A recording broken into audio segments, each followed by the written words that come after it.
সবথেকে গুরুত্বপূর্ণ তত্ত্ব কোনটা? প্রথম হলো সময়। জন্ম থেকে মৃত্যু পর্যন্ত এই যে সময়, এটাই তো হলো জীবন। দ্বিতীয় হলো জীবন, যাতে আমরা সময়ের সদ্ব্যবহার করি, শ্রেষ্ঠ থেকে শ্রেষ্ঠতর কাজ করার চেষ্টা করি। বহু বছরের এই পরম্পরা, এই সংস্কৃতিকে এগিয়ে নিয়ে যাওয়ার চেষ্টা করি। এই সংসারে আমরা অংশগ্রহণ করতে চেষ্টা করি।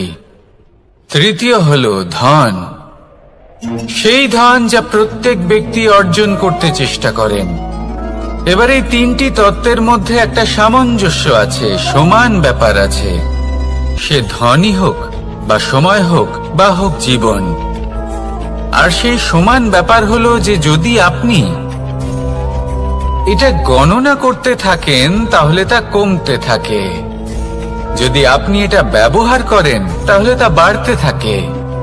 একে সংগঠিত করে রাখতে চেষ্টা করলে এ হাত থেকে ফসকে যায়, কিন্তু যদি আপনি একে সামলে রাখতে শিখে যান তাহলে এমন কাজ করবেন যাতে সংসারের সাথে সাথে পরবর্তী প্রজন্ম লাভবান হবে।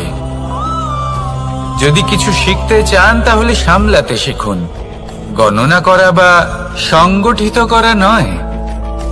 আসুন আর আমার সাথে ভালোবেসে বলুন, রাধা রাধা। এই জীবনে আমাদের দুজন সঙ্গী, এক হলো অন্ধকার আর এক হলো প্রকাশ। এবার যখন এই অন্ধকারে আমরা প্রদীপ জ্বালাই, সেই প্রকাশের জন্য অন্ধকার আমাদের উপর রুষ্ট হয়ে চলে যায়। এবার যদি অন্ধকারকে খুশি করতে যাও তাহলে প্রকাশ আমাদের উপর রুষ্ট হয়ে চলে যায়। এ হলো ঠিক সেই পরিস্থিতি যে আমাদের দুই বন্ধু, তাদের মধ্যে সদ্ভাব নেই। যদি কোনো একজনের মান ভাঙাতে বা খুশি করতে যাও তাহলে দ্বিতীয়জন অবশ্যই রুষ্ট হয়। সেই অবস্থায় আপনাকে বোঝদারের মতো কাজ করতে হবে, যে কখন কাকে সমর্থন করতে হবে, কখন কার সাথে চলতে হবে। যদি পারেন তাহলে সকলকে একসাথে নিয়ে চলবেন। যদি কোনো মানুষের মধ্যে বনিবনা না হয় তাহলে তাদের মধ্যে সামঞ্জস্য বজায় রেখে সংসারের রীতিনীতির চক্র চালিত করা, এটাই তো হলো মনুষ্য জীবন। এবার এটা কিভাবে করা সম্ভব? শুধুমাত্র প্রেমের দ্বারা। তাহলে এইভাবেই সবাইকে প্রেমের দ্বারা বেঁধে রাখুন আর আমার সাথে ভালোবেসে বলুন, রাধা রাধা। কিছু মানুষ বড়ই বিচিত্র হন, এমন ভাবে জীবনযাপন করেন যেন তাদের কোনোদিন মৃত্যুই হবে না। নিজেদের অহংকারের বশে একটা কথা ভুলে যান, যে যতই তারা নিঃশ্বাস নিচ্ছেন, যতই তারা জীবনযাপন করছেন, ততই তারা মৃত্যুর দিকে এগিয়ে চলেছেন। কারণ আমাদের এই জীবন তার নিঃশ্বাসের উপর নির্ভরশীল। নিঃশ্বাস চলছে মানে জীবন চলছে। নিঃশ্বাস যদি থেমে যায় তাহলে জীবনও থেমে যাবে। আমাদের জীবনের প্রদীপ যে কোনো মুহূর্তে নিভে যেতে পারে, আর কত সময় বাকি রয়েছে সেই বিষয়ে আমাদের কোনো ধারণাই নেই।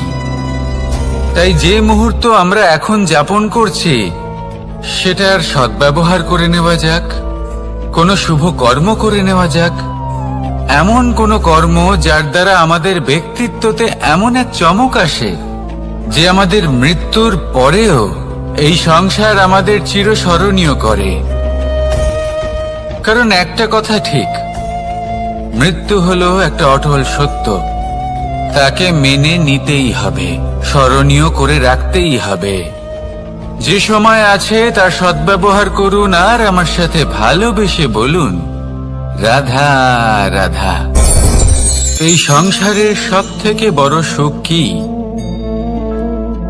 কেউ বলবেন নিজের লক্ষ্য প্রাপ্ত করা, কেউ বলবেন ধন উপার্জন করা, কেউ বলবেন নিদ্রাই সব থেকে বড় সুখ, কেউ বলবেন রাজ্য লাভ করা, আবার কেউ বলবেন মাতার হাত থেকে খাবার খাওয়া, আদি ইত্যাদি। কিন্তু যদি সত্যি কথা বলি, এই সংসারের সব থেকে বড় সুখ হলো সেবা করা। কখনো কাউকে সেবা করে দেখুন। এই সেবা দ্বারা অন্য কোনো মানুষের আশীর্বাদ লাভ করাতেই সুখ রয়েছে। আপনার সেবা ভাব দ্বারা যখন কোনো মানুষ নিজের অন্তরাত্মা থেকে আপনাকে আশীর্বাদ করে, তার থেকে বড় সুখ আর কিছুই নেই। কারণ প্রত্যেক মানুষের মধ্যে ঈশ্বর বাস করেন। নরের সেবাই হলো নারায়ণের সেবা।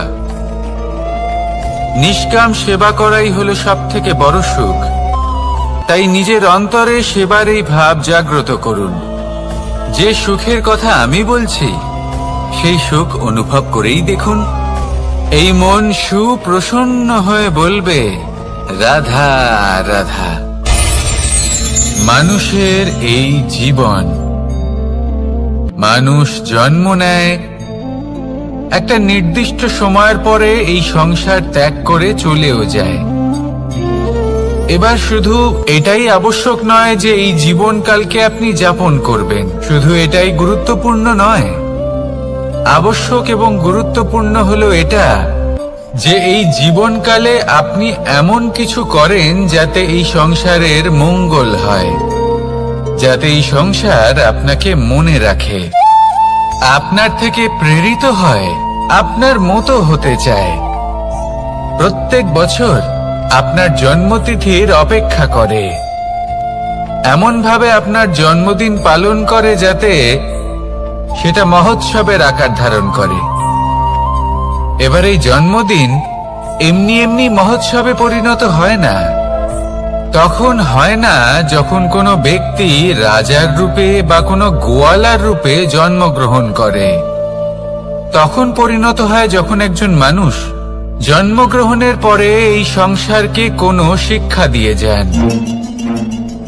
কিভাবে একজন মানুষ গোয়ালা থেকে রাজা হতে পারে, কিভাবে একজন মানুষ অসত্য থেকে সত্যের পথে চলতে শুরু করেন, অধর্ম থেকে ধর্মের পথে চালিত হতে পারেন, কিভাবে অন্ধকার থেকে প্রকাশের দিকে যেতে পারেন, কিভাবে নিজের আত্মাকে পরমাত্মার সাথে মিলিত করতে পারেন। তা সে রামনবমী হোক বা জন্মাষ্টমী হোক, তাদের জীবনের সাথে জড়িত প্রত্যেক মুহূর্ত একটা পরবের আকার ধারণ করে। তাহলে আপনিও এইভাবে নিজের জীবন যাপন করতে থাকুন। এই সংসারে শুধু ভালোবাসা বিতরণ করুন, কিছুটা এমন ভাবে বিতরণ করুন যাতে আপনি এই সংসার থেকে চলে যাওয়ার পরেও এই সংসারে আপনি শুধুই ভালোবাসা বিতরণ করতে পারেন। যদি আপনি এরকম করেন, সংসারকে প্রেরণা দেন, তাহলে আপনার জীবনও রাধা কৃষ্ণের প্রেমের মতোই অলৌকিক এবং দৈব হয়ে উঠবে। আসুন আর আমার সাথে ভালোবেসে বলুন, রাধা রাধা। আপনি এটা শুনে থাকবেন যে ছোট্ট একটা বালক, সে ঈশ্বরের প্রতিরূপ হয়। কিন্তু এমন কেন বলা হয় তা কি আপনি কখনো ভেবে দেখেছেন? আমি আপনাকে বলছি। কোন একটা ছোট্ট বালককে দেখুন, সে কি করে? সকলকে সমান চোখে দেখে। ওর মনে না কোনো ছলনা রয়েছে, না কোনো কপটতা, না অহংকার রয়েছে, আর না কোনো বিষয় নিয়ে কোনো চিন্তা। সকলকে সে সমান চোখে দেখে আর নিজের মধ্যেই প্রসন্ন থাকে, সকল বিকার থেকে মুক্ত। এগুলোই তো সেই গুণ সেই বালকের মধ্যে, যা হলো ঈশ্বর স্বরূপ। এবার ভেবে দেখুন, যদি প্রত্যেকটা মানুষ এই ছোট বালকের মতো সেই সব গুণ নিজের মধ্যে জাগ্রত করে তোলে, তাহলে কি হবে? তারাও ঈশ্বর তুল্য হয়ে উঠবে। তাই আপনিও এটাই করুন, নিজের মনকে বিকার মুক্ত করুন সেই ছোট্ট বালকের মতো। মনের মধ্যে না কোনো চিন্তা রাখবেন, না মোহ, না ক্রোধ, না কোনো রকমের ছলনা বা কপটতা। সবাইকে সমান চোখে দেখুন আর নিজের মনেই প্রসন্ন থাকতে শিখুন। এই মন প্রেমময় হয়ে বলবে, রাধা রাধা। মানুষের জীবন বড়ই বিচিত্র হয়। যেই মুহূর্তে জন্ম নেয় একটা প্রতিস্পর্ধায় প্রবেশ করতে থাকে। মানুষ জন্ম নেয় আর প্রতিস্পর্ধা শুরু হয়ে যায় ভাই এবং বোনের মধ্যে সর্বশ্রেষ্ঠ হবার, সবার থেকে এগিয়ে থাকার। তারপরে সে যায় গুরুকুলে। নিজের বন্ধুদের মধ্যে সর্বশ্রেষ্ঠ হওয়ার প্রতিস্পর্ধা শুরু হয়। এবার সেখান থেকে বাইরে বেরিয়ে সংসার জীবনে প্রবেশ করে ধন উপার্জনের প্রতিস্পর্ধা শুরু হয়। তা সে যুদ্ধই হোক বা কলা হোক, এই প্রতিস্পর্ধা কখনোই আমাদের পিছু ছাড়ে না। তাই যদি প্রতিস্পর্ধা করতেই হয়, তাহলে আমরা মানুষকে সাহায্য করার প্রতিস্পর্ধা কেন করব না? এমন এক প্রতিস্পর্ধা যাতে যে কেউ জিতুক বা যে কেউ হারুক না কেন, লাভ সকলের হবে।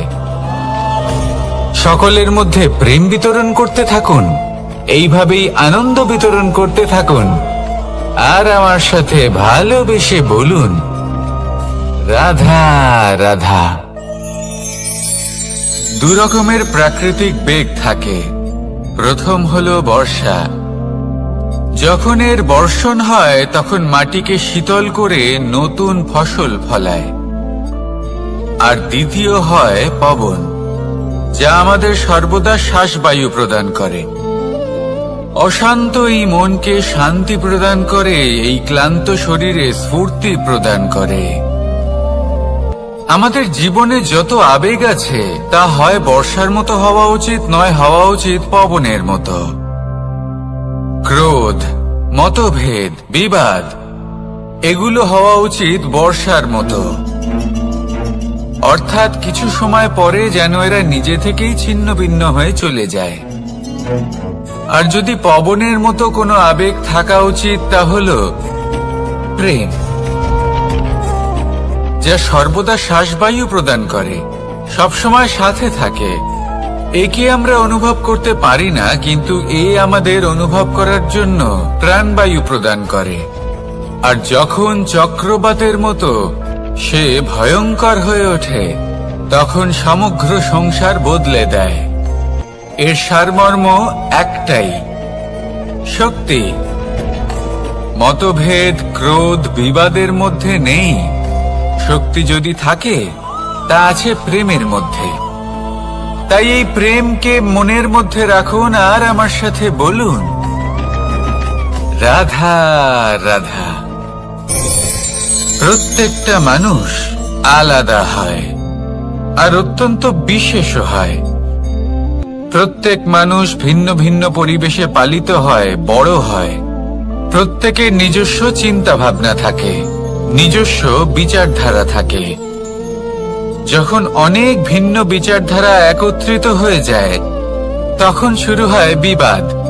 এবার এই বিবাদের সময় আপনি দেখবেন, দুই ব্যক্তি যাদের মধ্যে এই বিবাদ হচ্ছে, সবসময় এটা প্রমাণ করতে চান যে তার সামনের ব্যক্তি এবং তার ভাবনা, তার বিচারধারা বা তার বক্তব্য হলো অনুচিত। এবার এটাই যদি প্রেমপূর্বক রূপে আপনি ভেবে দেখতে চেষ্টা করেন যে সামনের ব্যক্তিটির বক্তব্য, তার মানসিকতা আসলে কি, তাতে উচিত ঠিক কি, সেটা আমরা বুঝতে পারি। একদিকে হলো এই বিবাদ, যা আপনাকে সামনের ব্যক্তিটিকে অনুচিত প্রমাণ করতে বাধ্য করে। আর অন্যদিকে হলো প্রেম, যা সামনের ব্যক্তিটির যুক্তি বুঝতে সাহায্য করে, তাতে উচিত কি রয়েছে সেটা বুঝতে বাধ্য করে, তাকে মহান হয়ে ওঠার পথে অগ্রসর হতে বাধ্য করে। তাই এই বিবাদকে ত্যাগ করুন আর প্রেমকে আপন করে নিন, আর এই প্রেম ভাব নিয়ে বলুন, রাধা রাধা। এই সংসারে বড়ই বিচিত্র এক শব্দ আছে, মূল্য। এর প্রয়োগ আমরা জীবনেও করে থাকি, আবার ব্যবসাতেও করে থাকি। একজন উদ্যোগপতি সবসময় বলেন, ব্যবসার মূল্য সবসময় উচ্চমান হওয়া উচিত, তাতে লাভ বেশি। অন্যদিকে আরেকজন ব্যক্তি যিনি পরোপকারী, যিনি ঈশ্বরের দর্শনের অভিলাষী, তিনি বলেন জীবনের মূল্য সব থেকে উচ্চমান হওয়া উচিত।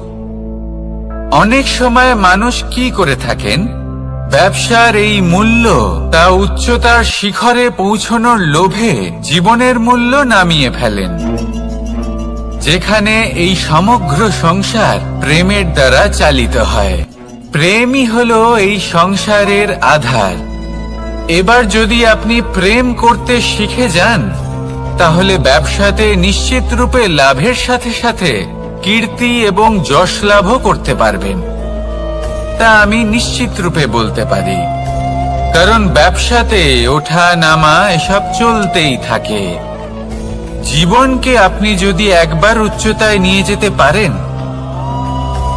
তাহলে তা কখনোই নামবে না।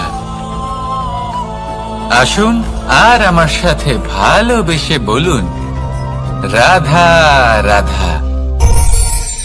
যা বাধা দেয় তা হলো অবরোধ, যা এগিয়ে নিয়ে যায় তা হলো বিকাশ, আর যা ভাগ করে দেয় তা হলো গুণ। আপনি সবাইকে আনন্দ দিন, তার বদলে আপনিও আনন্দ পাবেন। আপনি সবার মধ্যে প্রেম ছড়ান, আপনিও তার বদলে প্রেমই পাবেন। এই দেখুন না, মেঘেদের দেখুন। এই যে মেঘ, এই মেঘের গুণ এইটা নয় যে এরা জল সংগ্রহ করে রাখে। এদের গুণ হলো এটাই যে এই মেঘ সকলের মধ্যে জল ভাগ করে দেয়।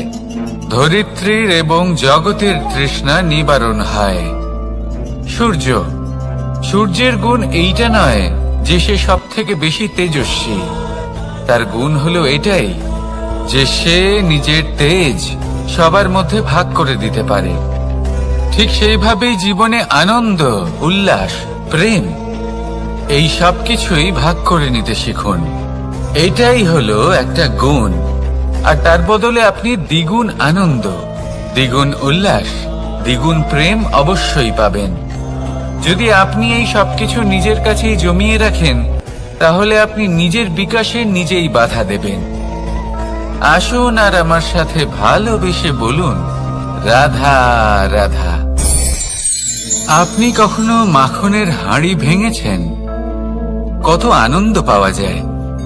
এই মাখনের হাঁড়ি ভাঙলে পুরো মাখন আমাদের গায়ে এসে পড়ে আর মন উচ্ছ্বসিত হয়ে ওঠে।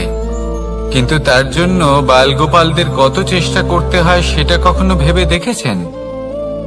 প্রথমে বড়ই পরিশ্রম করে একের ওপর এক সাবধানে ওপরে চড়তে হয়, তারপরে ভারসাম্য বজায় রাখতে হয়। পড়ে গেলে হবে না।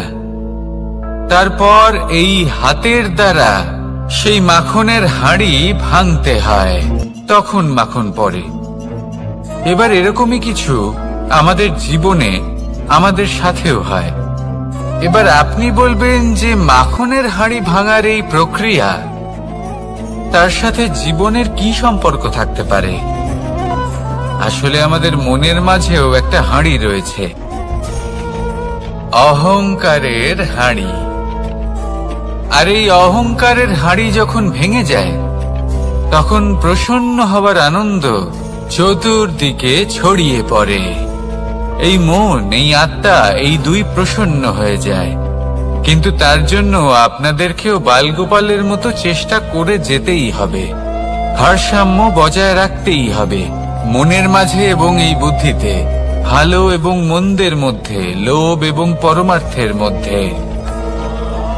আর তারপর নিজে হাতে অহংকারের এই হাঁড়ি ভেঙে দিতে হয়। দেখুন, যদি ঈশ্বরের সঙ্গ লাভ করতে চান, তাহলে অহংকারের এই হাঁড়ি ভাঙতেই হবে। আসুন আর আমার সাথে ভালোবেসে বলুন, রাধা রাধা। মুঠো হাতের শক্তি বেশি, মুঠো খুললেই তা দুর্বল। তা এমন কি থাকা উচিত এই বন্ধ মুঠোয় যা লাখের সমান? মানসিকতা এবং স্বপ্ন। মানুষ জন্মগ্রহণ করে, তার মানসিকতা সময়ের সাথে উন্নত হয়। মানসিকতা অনুযায়ী সে স্বপ্ন দেখে, আর সেই স্বপ্ন সার্থক করতে সে পরিশ্রম করতে থাকে। কিন্তু খুব গুরুত্বপূর্ণ একটা কথা আছে যা আপনার মনে রাখা উচিত। আপনার এই মানসিকতা, আপনার এই স্বপ্ন, তা যেন আপনার নিয়ন্ত্রণে থাকে। আপনার বন্ধ মুঠোয় যেন এর লাগাম থাকে, আপনি যেন এর প্রভু হন। যদি তা হয় তবেই আপনি লাভবান হবেন। যদি এরা আপনাকে নিয়ন্ত্রণ করতে থাকে, যদি আপনার মুঠো খুলে যায়, না পথ আপনার নিয়ন্ত্রণে থাকবে, না মানসিকতা থাকবে, না স্বপ্ন নিয়ন্ত্রণে থাকবে। আর যদি তাই হয় তাহলে আপনি আপনার ভবিষ্যৎ নষ্ট করে ফেলবেন। তাই নিয়ন্ত্রণ করতে শিখুন নিজের বিচার বুদ্ধি, নিজের মানসিকতা, নিজের স্বপ্নকে। নিজের এই স্বপ্ন পূরণ করুন আর আমার সাথে ভালোবেসে বলুন, রাধা রাধা। এই সংসারের সব থেকে কঠোর ধাতুর মধ্যে একটি হলো লোহা। লোহা দিয়ে আমরা অনেক অস্ত্র শস্ত্র লাভ করি, অনেক বস্তুও লাভ করি। এবার এই লোহাকে কাটার জন্য, একে কোনো আকার দেওয়ার জন্য কি প্রয়োগ করতে হয়? লোহা। এবার এই কথাটা আমরা সকলেই জানি যে লোহার দ্বারাই লোহাকে কাটতে হয়। এবার এই কথা আমি আপনাকে কেন বলছি? এরপরে খুব বড় একটা প্রশ্ন আসে, যা খুব বড় শিক্ষা দিয়ে যায়। এটা কেন হয় যে আমরা একটা লোহা দিয়ে একটা লোহাতে আঘাত করছি, কিন্তু যে লোহা দ্বারা আঘাত করছি তার আকার বদলাচ্ছে না, যার ওপর প্রহার করছি তার আকার বদলাচ্ছে? এতে পার্থক্যটা কোথায়? পার্থক্য হলো তাপমাত্রার। দেখুন, যে লোহাকে আমরা কাটতে চাই তার তাপমাত্রা বাড়াতে হয়, তাকে গরম করতে হয়। আর যে লোহা দ্বারা আমরা আঘাত করতে চলেছি সেই লোহা আমাদের ঠান্ডা রাখতে হয়। অর্থাৎ ঠান্ডা লোহা গরম লোহাকে কেটে দেয়। এবার এই শিক্ষা কি আমাদের জীবনে যথেষ্ট নয়? আমাদের জীবনে অনেক সমস্যা আসতে পারে, কিন্তু আমাদের এই বিষয়ে বিশেষ খেয়াল রাখতে হবে যে আমাদের মনকে আমরা যেন ঠান্ডা রাখি, এই মস্তিষ্ককে শান্ত রাখতে হবে। যদি আমরা ক্রোধ বা ঈর্ষার আগুনে জ্বলতে থাকি, বিদ্বেষের আগুনে জ্বলতে থাকি, তাহলে আমরাও সেই লোহার মতোই হয়ে যাব যার তাপমাত্রা অত্যন্ত বেশি। তখন যে কেউ এসে আমাদের বিচ্ছিন্ন করে চলে যাবে।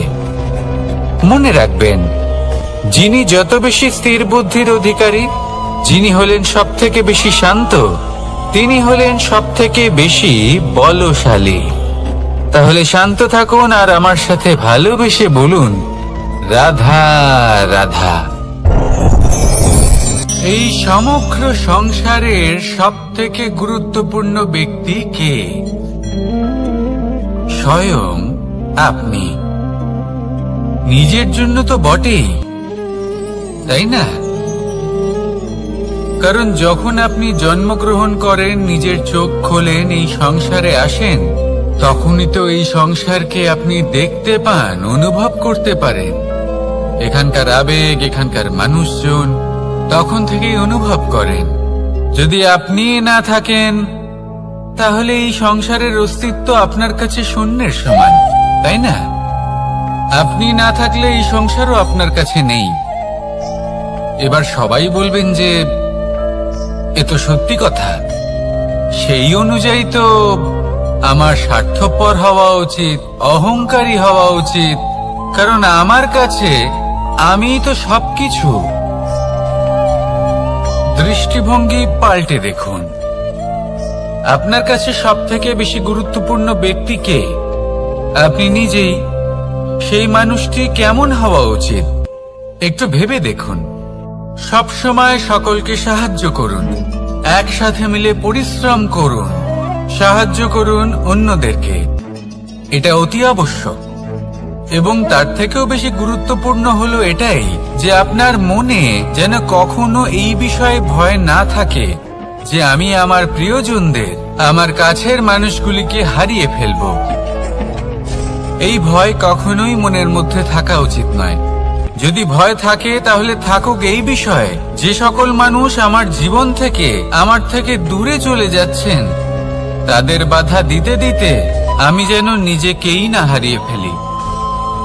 নিজের অস্তিত্বকেই না হারিয়ে ফেলি, নিজের ব্যক্তিত্বকে, নিজের বিচারধারাকে, নিজের করুণার শক্তি না হারাই, তাহলে এই ভয় ত্যাগ করুন আর আমার সাথে ভালোবেসে বলুন, রাধা রাধা। মানুষের দুটো রূপ রয়েছে। এক, আমাদের এই মুখ, যা শুধুই চোখে দেখা যায়, আর দ্বিতীয়, আমাদের এই মন, যা শুধুমাত্র অন্তরাত্মা দ্বারা দেখা যায়। এবার আমাদের এই মুখ, তা ঈশ্বর সকলকেই আগে থেকেই প্রদান করেছেন, কিন্তু এই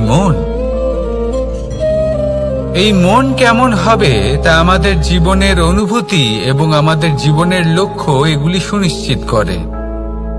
অর্থাৎ নেত্র দিয়ে দেখা যায় আমাদের এই মুখ, তা শুধুই এই কারণে প্রয়োজন যাতে সংসার আমাদের দেখতে পায়, আমাদের চিনতে পারে। কিন্তু যদি এই সংসারে আপনি প্রকৃত অর্থে মান সম্মান লাভ করতে চান, তাহলে নিজের অন্তরাত্মাকে আপনাকে বিকশিত করতেই হবে। দেখুন, কথায় আছে, এই যে অসুর, তা শারীরিকভাবে উপস্থিত নয়, তা মনের মধ্যে থাকে। যদি এই মন থেকে অসুরকে বের করে দেওয়া যায়, তাহলে শরীরে তা উপস্থিত থাকবেই না। তাই মনকে শুদ্ধ করুন আর আমার সাথে ভালোবেসে বলুন, রাধা রাধা। প্রয়াস, পরিশ্রম, এই শব্দগুলি শুনতে হয়তো ছোট মনে হয়, কিন্তু এর মূল্য অনেকটাই অধিক। এবার প্রয়াসও কিন্তু দুই ধরনের হয়। একটা প্রয়াস তাই যা আমরা নিজের মন থেকে, অন্তর থেকে সমগ্র শক্তি দিয়ে করার চেষ্টা করি। এবারে এই প্রয়াস প্রচেষ্টার নামান্তর। কিছু প্রয়াস এমন হয় যেমন দ্রুতক্রীড়া খেলা। মানুষ বলেন, আজ একটু প্রয়াস করি, একটু দ্রুতক্রীড়া খেলেই দেখি, যদি বিজয়ী হই তবে ভালো ব্যাপার, যদি না হই তবে আর কখনো খেলবো না। এটাও কিন্তু প্রয়াস, কিন্তু এই প্রয়াস পরিশ্রম নয়। পাণ্ডবদের দেখুন, ওনারা যখন পরিশ্রম করেছিলেন, তখন খাণ্ডবপ্রস্থকেও ইন্দ্রপ্রস্থ বানিয়েছিলেন। দ্রুতক্রীড়া খেললেন, সেই মুহূর্তেই ইন্দ্রপ্রস্থ হারিয়ে ফেললেন। পরিশ্রম করলেন, সগৌরবের রাজা হলেন। দ্রুতক্রীড়া খেললেন, তখন এক মুহূর্তে রাজা থেকে নিঃস্ব হয়ে গেলেন। সারমর্ম এটাই যে দ্রুতক্রীড়া কখনো কখনো আপনার মিত্র হতে পারে, কখনো সে আপনাকে বিজয়ী করতে পারে, কিন্তু প্রয়াস এবং পরিশ্রম যখন একসাথে মিলিত হয়, তখন তা সর্বদাই আপনার সাথে থাকে। প্রয়াস করতে থাকুন, পরিশ্রম করতে থাকুন, আর আমার সাথে ভালোবেসে বলুন, রাধা রাধা। মানুষ কখনো কখনো সময়কে নিয়ন্ত্রণ করতে চেষ্টা করে, কখনো কখনো সময়ের গুরুত্ব বুঝতে পারে না। এটা ভাবে যে এই কিছু মুহূর্ত কেটে যাক, একে অতিবাহিত করি, তাহলে কি বা হবে, কয়েকটা মুহূর্ত মাত্র। কিন্তু তা নয়। আজকের একটা মুহূর্ত ভবিষ্যতের অনেক বড় পরিবর্তনের ভিত হতে পারে। আজকের একটা মুহূর্ত আপনার ভবিষ্যৎকে উজ্জ্বল করে তুলতে পারে। সেই জন্য ছোট ছোট মুহূর্তগুলিকে অদেখা করবেন না। সময়কে কাজে লাগান, পূর্ণরূপে কাজে লাগান। এবার যদি আপনি কাউকে সাহায্য করতে চান আর সেই কারণেই যদি থেমে থাকেন, তাহলে ঠিক আছে, কারণ আপনি কাউকে সাহায্য করে তার জীবনকে আরো ভালো করে তুলতে চাইছেন, আরো শ্রেষ্ঠ করতে চাইছেন। এই পুণ্য, এই কর্ম ফিরে আপনার কাছেই আসবে আর আপনার জীবনকে শুভ করে তুলবে। কিন্তু যদি আপনি আলস্যের কারণে থেমে থাকেন এবং কিছুই না করেন, সময় নষ্ট করেন, তাহলে কিন্তু একটাই ঘটনা ঘটবে, আপনার ভবিষ্যৎ বিপদগ্রস্ত হয়ে পড়বে, আর কিছুই নয়। সেই জন্য এটা বোঝা প্রয়োজন যে কখন থামতে হবে এবং কেন থামতে হবে। যদি আপনার থামার কারণ এবং সময় অনুচিত হয়ে থাকে, তাহলে আপনার ভবিষ্যৎ কখনোই উচিত হতে পারে না। সেই জন্য সময়কে সম্মান করুন আর পূর্ণ ব্যবহার করতে শিখুন। আর আমার সাথে ভালোবেসে বলুন, রাধা রাধা। জীবনে সবসময় সেটা হয় না যা আমরা চাই, তেমন ভাবে হয় না যেমন ভাবে আমরা চাই।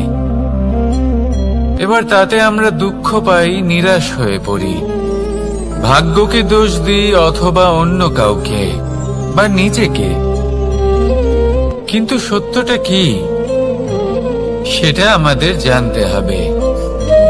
এই সংসার নির্মিত হয়েছে পাহাড় দ্বারা এবং পাথর দ্বারা, তাই প্রত্যেক স্থানে ছোট ছোট ছোট ছোট নুড়ি পাথর তো অবশ্যই থাকবে।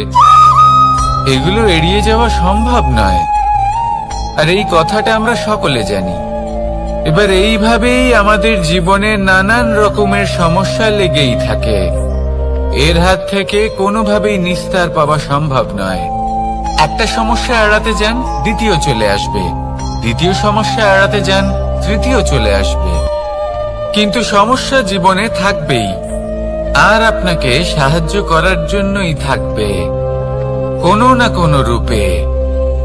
আপনার চারপাশে পাথর আছে, এটা আপনার উপর নির্ভরশীল আপনি কি করবেন, কোন পথে অগ্রসর হবেন এবং কিভাবে অগ্রসর হবেন। এবার দেখুন, এটা তো সবসময় সম্ভব নয় যে আপনার পদতলে ফুলের চাদর থাকবে, এটা তো অসম্ভব। সেই জন্য উচিত এটাই হবে যে আপনি পাদুকা পরিধান করে জীবনে অগ্রসর হন। এর সারমর্ম এটাই, যখনই জীবনে সমস্যা আসবে দৃঢ় হয়ে সম্মুখীন হন এবং এটা বোঝার চেষ্টা করুন যে এই সমস্যা জীবনে কেন এলো, কি শিক্ষা দিয়ে গেল। আপনার মধ্যে দোষ অবশ্যই থাকবে, তাকে গুণে পরিবর্তিত করুন। এই জীবন আরো বেশি সহজ সরল হবে এবং প্রসন্ন হয়ে বলবে, রাধা রাধা। অনেক মানুষ আমাকে এসে বলেন যে কানাই, তোমার কথাগুলি তো আর কি বা বলি, তোমার কথা কি থেকে কি করে ফেলতে পারে, অসম্ভবকে সম্ভব করে ফেলতে পারে। এত শক্তি তোমার কথাতেই রয়েছে, তো অন্য কিছু করার কোনো প্রয়োজনই কোথায়? এবার ওনারা এই কথাটা বুঝতে পারেন না যে জ্ঞান শুধুমাত্র শব্দের সমন্বয় মাত্র। কিন্তু এর অর্থ কি সেটা জানার জন্য অনুভব করা প্রয়োজনীয়, সেই পথে চলা প্রয়োজনীয়। এই অভিজ্ঞতাই আপনাকে অর্থ বুঝিয়ে দেবে। ঠিক যেমন তুমি কর্ম করতে থাকো, ফলের চিন্তা করো না, এটা শুধুই শব্দ। এর সারমর্মটা কি, এর অর্থ কি সেটা বোঝার জন্য সেই পথে আপনাকে অগ্রসর হতেই হবে, সেটা যাপন করতে হবে, কর্ম করতে হবে নিরন্তর। এটা ভাবলে হবে না যে আমি কি আমার কর্মের ফল আদৌ পাবো কিনা, তবেই আপনি এই কথার অর্থ বুঝতে পারবেন। কখনো ভেবে দেখবেন, আমাদের বাড়িতে যারা জ্যেষ্ঠ আছেন, বড় আছেন, আমরা তাদের পুজো করি, তাদের সেবা করি, আমরা তাদের চরণ স্পর্শ করি। কেন? কারণ ওনাদের কাছে আমাদের থেকে অনেক বেশি জীবনের অভিজ্ঞতা থাকে। জীবনে শুধুমাত্র জ্ঞান শোনাটা প্রয়োজনীয় নয়, তা বুঝতে পারা প্রয়োজনীয়। তা যদি যাপন করেন তবেই অভিজ্ঞতা হবে, তবেই প্রকৃত অর্থ বুঝতে পারবেন। তাহলে জ্ঞান শুধু শুনবেন না, বুঝুন, তাকে আচরণে আনুন এবং আমার সাথে ভালোবেসে বলুন, রাধা রাধা। এই সংসারের সবথেকে গুরুত্বপূর্ণ তত্ত্ব কোনটা? প্রথম হলো সময়। জন্ম থেকে মৃত্যু পর্যন্ত এই যে সময়, এটাই তো হলো জীবন। দ্বিতীয় হলো জীবন, যাতে আমরা সময়ের সদ্ব্যবহার করি, শ্রেষ্ঠ থেকে শ্রেষ্ঠতর কাজ করার চেষ্টা করি। বহু বছরের এই পরম্পরা, এই সংস্কৃতিকে এগিয়ে নিয়ে যাওয়ার চেষ্টা করি। এই সংসারে আমরা অংশগ্রহণ করতে চেষ্টা করি। তৃতীয় হলো ধন, সেই ধন যা প্রত্যেক ব্যক্তি অর্জন করতে চেষ্টা করেন। এবার এই তিনটি তত্ত্বের মধ্যে একটা সামঞ্জস্য আছে, সমান ব্যাপার আছে। সে ধনই হোক বা সময় হোক বা হোক জীবন। আর সেই সমান ব্যাপার হলো যে যদি আপনি এটা গণনা করতে থাকেন তাহলে তা কমতে থাকে, যদি আপনি এটা ব্যবহার করেন তাহলে তা বাড়তে থাকে। একে সংগঠিত করে রাখতে চেষ্টা করলে এ হাত থেকে ফসকে যায়, কিন্তু যদি আপনি একে সামলে রাখতে শিখে যান তাহলে এমন কাজ করবেন যাতে সংসারের সাথে সাথে পরবর্তী প্রজন্ম লাভবান হবে। যদি কিছু শিখতে চান তাহলে সামলাতে শিখুন, গণনা করা বা সংগঠিত করা নয়। আসুন আর আমার সাথে ভালোবেসে বলুন, রাধা রাধা। এই জীবনে আমাদের দুজন সঙ্গী, এক হলো অন্ধকার আর এক হলো প্রকাশ। এবার যখন এই অন্ধকারে আমরা প্রদীপ জ্বালাই, সেই প্রকাশের জন্য অন্ধকার আমাদের উপর রুষ্ট হয়ে চলে যায়। এবার যদি অন্ধকারকে খুশি করতে যাও তাহলে প্রকাশ আমাদের উপর রুষ্ট হয়ে চলে যায়। এ হলো ঠিক সেই পরিস্থিতি যে আমাদের দুই বন্ধু, তাদের মধ্যে সদ্ভাব নেই। যদি কোনো একজনের মান ভাঙাতে বা খুশি করতে যাও তাহলে দ্বিতীয়জন অবশ্যই রুষ্ট হয়। সেই অবস্থায় আপনাকে বোঝদারের মতো কাজ করতে হবে যে কখন কাকে সমর্থন করতে হবে, কখন কার সাথে চলতে হবে। যদি পারেন তাহলে সকলকে একসাথে নিয়ে চলবেন। যদি কোনো মানুষের মধ্যে বনিবনা না হয় তাহলে তাদের মধ্যে সামঞ্জস্য বজায় রেখে সংসারের রীতিনীতির চক্র চালিত করা, এটাই তো হলো মনুষ্য জীবন। এবার এটা কিভাবে করা সম্ভব? শুধুমাত্র প্রেমের দ্বারা। তাহলে এইভাবেই সবাইকে প্রেমের দ্বারা বেঁধে রাখুন আর আমার সাথে ভালোবেসে বলুন, রাধা রাধা। কিছু মানুষ বড়ই বিচিত্র হন, এমন ভাবে জীবনযাপন করেন যেন তাদের কোনোদিন মৃত্যুই হবে না। নিজেদের অহংকারের বশে একটা কথা ভুলে যান যে যতই তারা নিঃশ্বাস নিচ্ছেন, যতই তারা জীবনযাপন করছেন, ততই তারা মৃত্যুর দিকে এগিয়ে চলেছেন। কারণ আমাদের এই জীবন তার নিঃশ্বাসের উপর নির্ভরশীল। নিঃশ্বাস চলছে মানে জীবন চলছে। নিঃশ্বাস যদি থেমে যায় তাহলে জীবনও থেমে যাবে। আমাদের জীবনের প্রদীপ যে কোনো মুহূর্তে নিভে যেতে পারে, আর কত সময় বাকি রয়েছে সেই বিষয়ে আমাদের কোনো ধারণাই নেই। তাই যে মুহূর্ত আমরা এখন যাপন করছি সেটার সদ্ব্যবহার করে নেওয়া যাক, কোনো শুভ কর্ম করে নেওয়া যাক, এমন কোনো কর্ম যার দ্বারা আমাদের ব্যক্তিত্বতে এমন এক চমক আসে যে আমাদের মৃত্যুর পরেও এই সংসার আমাদের চিরস্মরণীয় করে। কারণ একটা কথা ঠিক, মৃত্যু হলো একটা অটল সত্য, তাকে মেনে নিতেই হবে, স্মরণীয় করে রাখতেই হবে।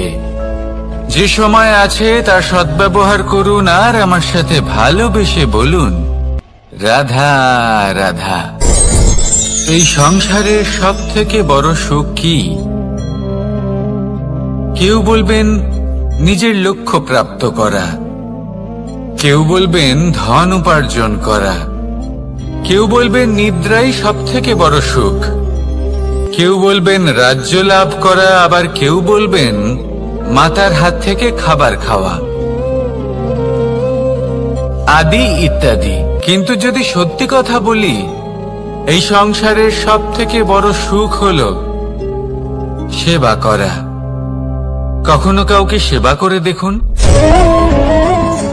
এই সেবা দ্বারা অন্য কোনো মানুষের আশীর্বাদ লাভ করাতেই সুখ রয়েছে। আপনার সেবা ভাব দ্বারা যখন কোনো মানুষ নিজের অন্তরাত্মা থেকে আপনাকে আশীর্বাদ করে, তার থেকে বড় সুখ আর কিছুই নেই। কারণ প্রত্যেক মানুষের মধ্যে ঈশ্বর বাস করেন।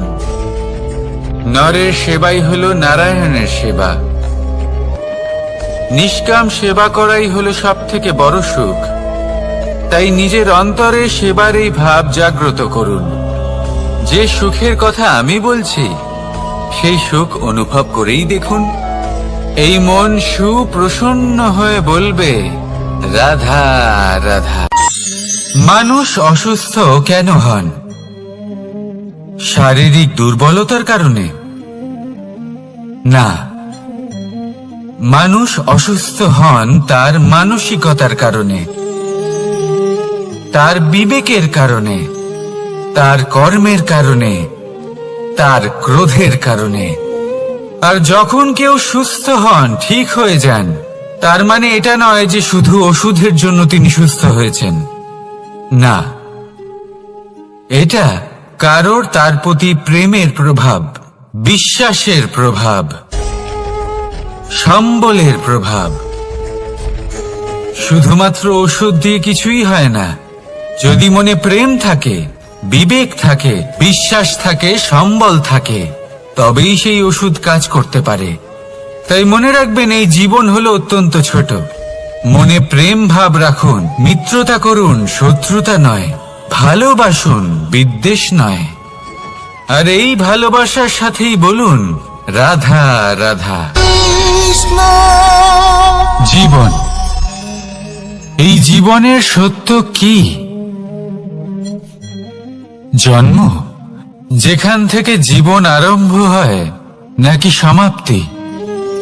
মৃত্যু, যেখানে জীবন শেষ হয়ে যায়। জীবনের সত্য এটা নয়, সব কিছু এটা নয়। ভালো করে ভেবে দেখলে কিছুই যায় আসে না যে আপনার জন্ম কোথায় হয়েছে, কিভাবে হয়েছে। এতেও কিছু যায় আসে না যে আপনার মৃত্যু কোথায় হবে, কিভাবে হবে। যায় আসে তখন, গুরুত্বপূর্ণ হলো এটাই যে জীবন আপনি যাপন করেছেন তার উদ্দেশ্য কি ছিল, কি ভাবনা নিয়ে আপনি বেঁচেছেন। এখন যদি আপনি এমন কিছু করেন যার দ্বারা এই সংসার আপনার থেকে জীবন যাপনের প্রেরণা পেতে পারে, মৃত্যুর পরেও আপনার কর্ম দেখে তা স্মরণ করে জীবনে বাঁচতে শেখেন, তাহলে তার তাৎপর্য হলো আপনি নিজের কর্মের দ্বারা, নির্বাচনের দ্বারা অমর হয়ে গেছেন। দেখুন, জীবনে দুশ্চিন্তা করা হলো বৃথা, মৃত্যুর ভয়ও হলো বৃথা। কারণ আত্মা কখনো মরে না, তাকে কেউ শেষ করতে পারে না। না কাল, না মৃত্যু, আর না সময়।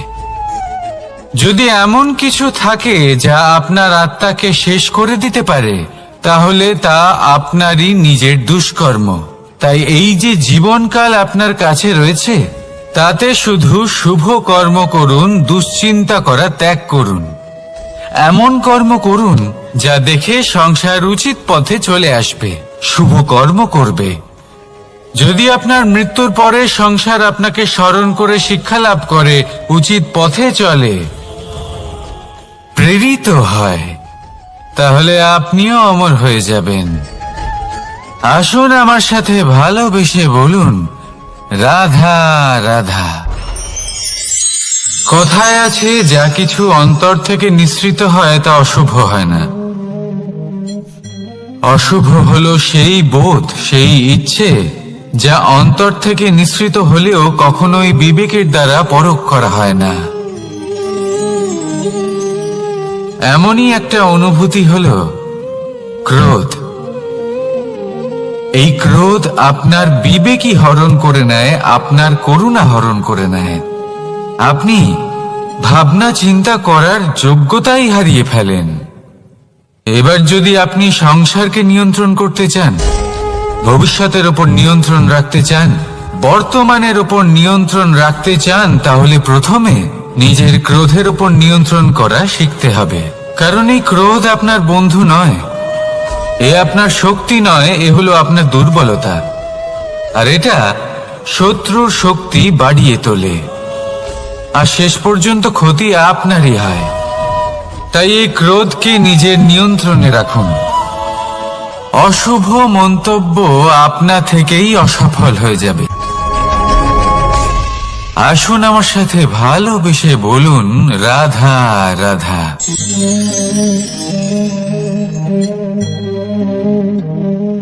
প্রশান্তি জড়িত নিদ্রা মানুষের জীবনের একটা অত্যন্ত গুরুত্বপূর্ণ সুখ এবং প্রয়োজনীয়তাও। দেখতে গেলে এই সংসারের প্রত্যেক পশু পাখি, প্রত্যেক জীব অবশ্যই নিদ্রা প্রাপ্ত করেন, কিন্তু মানুষ, যার মধ্যে বিচার বিবেচনা করার শক্তি অন্যদের থেকে অনেক বেশি, তার কিন্তু ঘুমের কিছু সমস্যা অবশ্যই হয়। কি বলেন? তাই তো। এবার এর কারণ কি? চিন্তা। এবার চিন্তা আমাদের সবার জীবনে আছে। আমরা সকলে জানি যে চিন্তা কখনো আমাদের সাহায্য করে না, তাও আমাদের জীবনে আছে। কেন? চিন্তার মাধ্যমে কি কখনো কোনো সমস্যার সমাধান হয়েছে? অর্থের চিন্তা করলে কি অর্থ লাভ হয়? ভবিষ্যতের চিন্তা করলে কি ভবিষ্যৎ ঠিক হয়ে যায়? স্বাস্থ্যের চিন্তা করলে কি স্বাস্থ্য নিজে থেকেই ঠিক হয়? হয় না। তাহলে এই সব কিছু থেকে আমাদের একটা ছোট্ট শিক্ষা অবশ্যই লাভ করা উচিত। আপনিও আপনার কাঁধ থেকে চিন্তার এই বোঝা নামিয়ে ফেলুন। আর এই সব ইচ্ছে একত্রিত হয়ে আমাদের মনে চিন্তা উৎপন্ন করে। তাই এই চিন্তাগুলিকে ত্যাগ করুন। প্রকৃতির প্রেমের উপর বিশ্বাস রাখুন। মনে রাখবেন, যিনি চিন্তা মুক্ত হবেন তিনি চিতা মুক্ত হবেন। সুখের নিদ্রা প্রাপ্ত করুন, আর নিদ্রায় যাবার আগে আমার সাথে ভালোবেসে বলুন, রাধা রাধা। মহাদেব, সেই দেবতা যিনি মহান, যাকে দেবতাদের দেবতা বলা হয়, যিনি হলেন আমার আরাধ্য। কখনো আপনার মনে এই প্রশ্ন এসেছে যে শিবকেই কেন মহাদেব বলা হয়, অন্য কোনো দেবতাকে কেন বলা হয় না? সেই কারণ মহাদেবের মধ্যে, ওনার মধ্যে এমন এক বিশেষ গুণ রয়েছে যা অন্য কারণ নেই। তা হলো নিঃস্বার্থ হয়ে মানুষের সেবা করা। যদি প্রয়োজন পড়ে, যদি সৃষ্টির পথে বিনাশের কালো মেঘ ছেয়ে থাকে, তখন নিজের প্রাণের চিন্তা না করে হলাহল পান করার জন্য প্রস্তুত থাকেন মহাদেব। আর এই অদ্বিতীয় ত্যাগের জন্যই শিবকে মহাদেব বলে ডাকা হয়। এবার যদি কোনো মানুষও নিঃস্বার্থ ভাবনার দ্বারা নিজেকে অর্পণ করে দেয় এই জগতের কল্যাণের জন্য, মানুষের সেবার জন্য, তাহলে তিনিও মহাপুরুষ, মহামানব হতে পারেন। যদি কেউ অভুক্ত থাকেন, তাহলে নিজের থালা থেকে অর্ধেক খাবার তাকে দিয়ে দিন। যদি কেউ অসুস্থ হন, তাহলে তাকে সেবা করার, চিকিৎসা করার চেষ্টা করুন। এই জীবন শুধু নিজের জন্য নয়, অন্যদের প্রতি, সমস্ত সংসারের প্রতি উৎসর্গ করুন। যদি এইসব মানুষ শিখে যান, তাহলে তিনি মহাদেবের পথে অগ্রসর হতে পারেন। যদি মানুষ নিঃস্বার্থ ভাবনার দ্বারা এই সংসারের সেবা করতে শিখে যান, তাহলে তিনি নিশ্চিত রূপে মহামানব অবশ্যই হতে পারবেন। আসুন আমার সাথে ভালোবেসে বলুন, রাধা রাধা।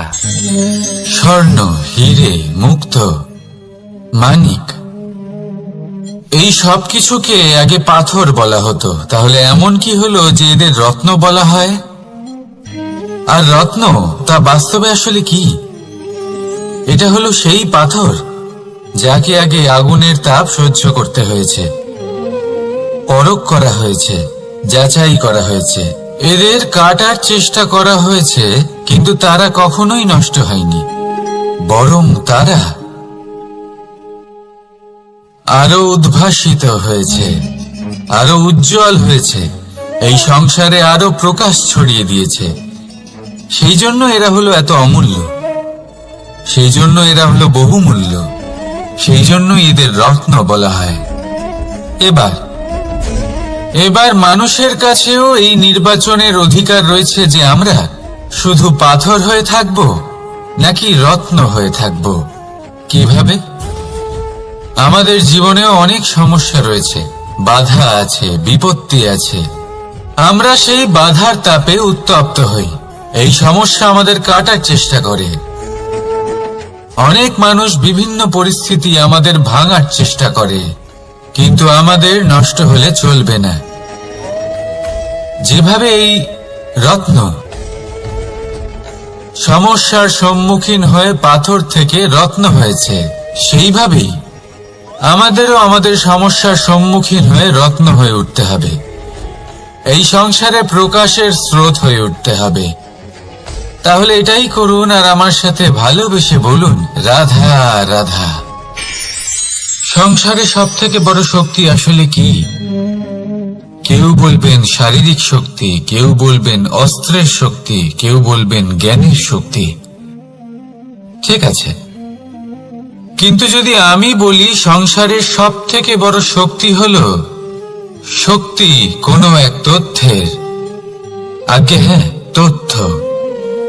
এই তথ্য নিজেই কিন্তু খুব শক্তিশালী, অত্যন্ত শক্তিশালী অস্ত্র হলো এই তথ্য।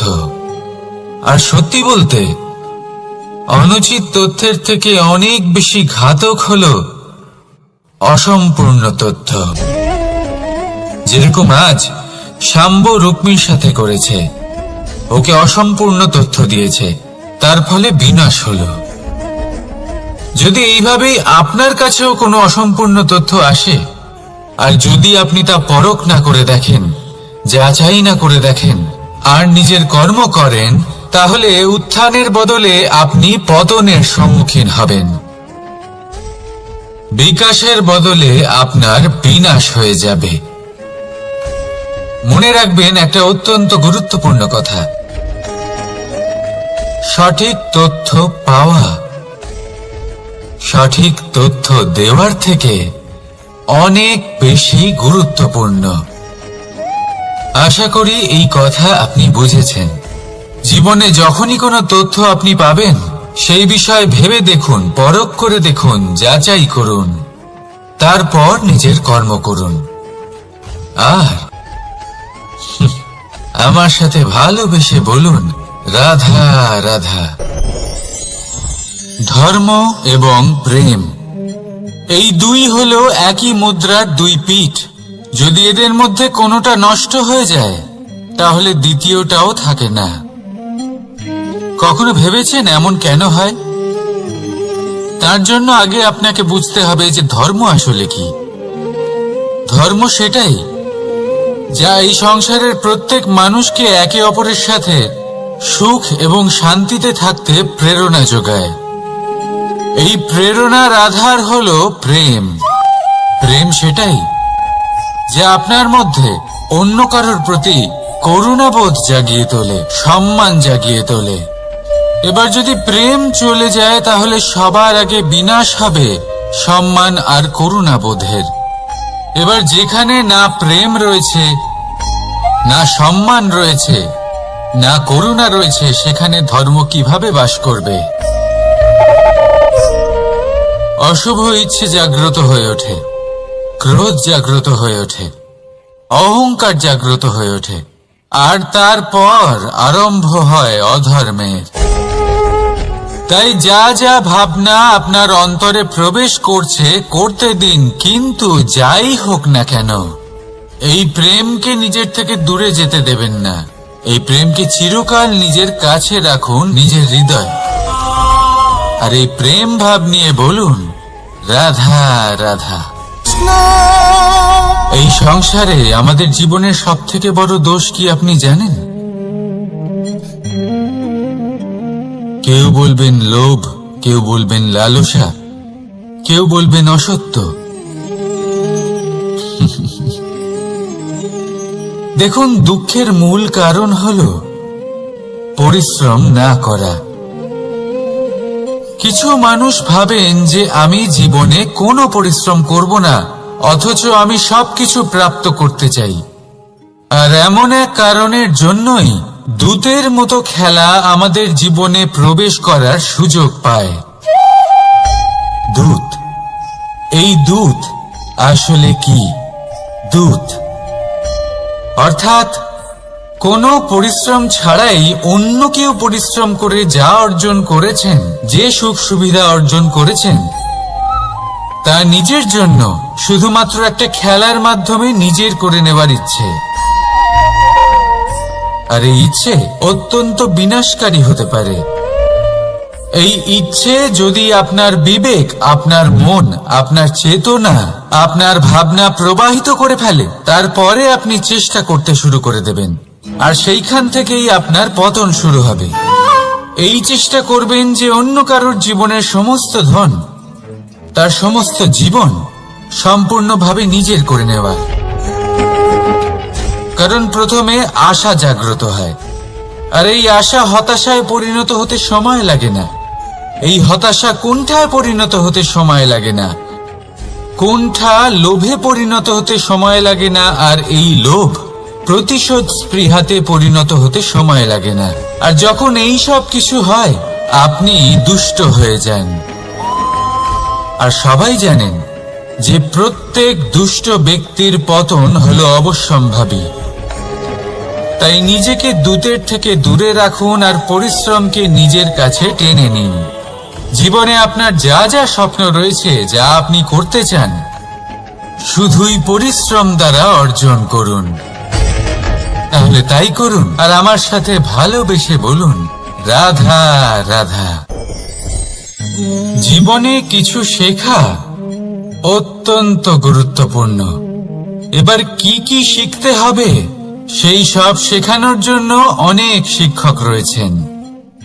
কিন্তু কি শিখবেন না আর কি করবেন না, এটা আমাদের নিজের অভিজ্ঞতা দিয়ে শিখতে হয়। কিন্তু তার মানে এটা নয় যে যদি আপনাকে শিখতে হয় যে আগুনের তাপ কতটা, আপনাকে আগুনের মধ্যে হাত দিতে হবে। না, অন্য কারোর অভিজ্ঞতা দ্বারাও শিখতে পারেন। প্রশ্ন শুধুমাত্র একটাই যে আপনি কি শিখতে চান নাকি চান না। যদি আপনি এটাই ভাবেন যে আমি শুধুই নিজের অভিজ্ঞতা দ্বারাই শিখতে চাই, তাহলে জীবনকাল ছোট মনে হবে, অনেক কিছুই শিখতে পারবেন না। তাই নিজের সাথে সাথে বড়দের অভিজ্ঞতার দ্বারাও শেখা শুরু করে দিন। এই সংসারের অভিজ্ঞতা দ্বারা শিখতে শুরু করে দিন। আর এটা নিশ্চিত রূপে শেখা আবশ্যক যে কখন কি করবেন না, কোথায় থামতে হবে আর কোথায় থামবেন না। তাহলে আসুন আর আমার সাথে ভালোবেসে বলুন, রাধা রাধা। ভোজন। এবার ভোজন সংগ্রহ করার জন্য মানুষ কি না করেন, সব সময় চেষ্টা করতে থাকেন। ফসল উৎপাদনের জন্য অনেক পরিশ্রম করতে থাকেন, কিন্তু অনেক সময় অনেক পরিশ্রম করার পরেও ফসল ভালো উৎপাদন হয় না। এর কারণ কি? কারণ হলো এটাই যে আপনি পরিশ্রম হয়তো অনেক করেছেন, কিন্তু আপনার নজর তো সেই বীজের দিকে ছিলই না যা আপনি রোপণ করেছেন। সেই জন্য সব সময় কোনো বীজ রোপণ করার আগে তাকে পরখ করে দেখুন, তা অত্যন্ত আবশ্যক। আর সেইভাবেই যখনই কোনো কর্মের প্রশ্ন আসে, তাহলে সেখানে শুধুমাত্র পরিশ্রম যথেষ্ট নয়। সেই কাজের প্রতি আপনার কর্তব্য কি, আপনার উদ্দেশ্য কি, সেটা জানা হলো অত্যন্ত গুরুত্বপূর্ণ। তাই কর্ম করুন, কিন্তু সেই কর্মের প্রতি আপনার যা উদ্দেশ্য তার মাহাত্ম্য বুঝতে চেষ্টা করুন। তাহলে আসুন আমার সাথে ভালোবেসে বলুন, রাধা রাধা। জীবনে যখনই কোনো বস্তু বা সুখ স্বাচ্ছন্দ্য অধিক মাত্রায় আপনার কাছে চলে আসে, তখন নিজেকে শ্রেষ্ঠ মনে করার একটা প্রবণতা দেখা যায়, যা হয় আত্মবিশ্বাসে পরিণত হয়, নয়তো অহংকারে। এবার আত্মবিশ্বাস আর অহংকারের মধ্যে অনেক বড় পার্থক্য রয়েছে। আমি এটা করতে পারি, আমি ওটাও করতে পারি, এ হলো আত্মবিশ্বাস। শুধুমাত্র আমি এটা করতে পারি, শুধুমাত্র আমি ওটাও করতে পারি, আমি হলাম সর্বশ্রেষ্ঠ, এটা হলো অহংকার। এবার এই অহংকারের ধ্বনি অনেক দূর প্রবাহিত হয়, আর এর প্রহার সর্বপ্রথম আপনাকে বিপর্যস্ত করে। এবার এই অহংকার এর বিপরীত শব্দ হলো বিনয়, অর্থাৎ নিজের ঊর্ধ্বে উঠে অন্যের বিষয় ভাবনা চিন্তা করা, সংসারের বিষয়ে ভাবা। এই বিনয়ী হবার চেষ্টা করুন, একের থেকে অনেক হওয়ার চেষ্টা করুন এবং একসাথে থাকার চেষ্টা করুন। নিশ্চিত রূপেই আপনি বিকাশের কারণ হবেন। মত্ততা থেকে নিজেকে দূরে রাখুন, অহংকার থেকে নিজেকে দূরে রাখুন। এই মন প্রসন্ন হয়ে বলবে, রাধা রাধা।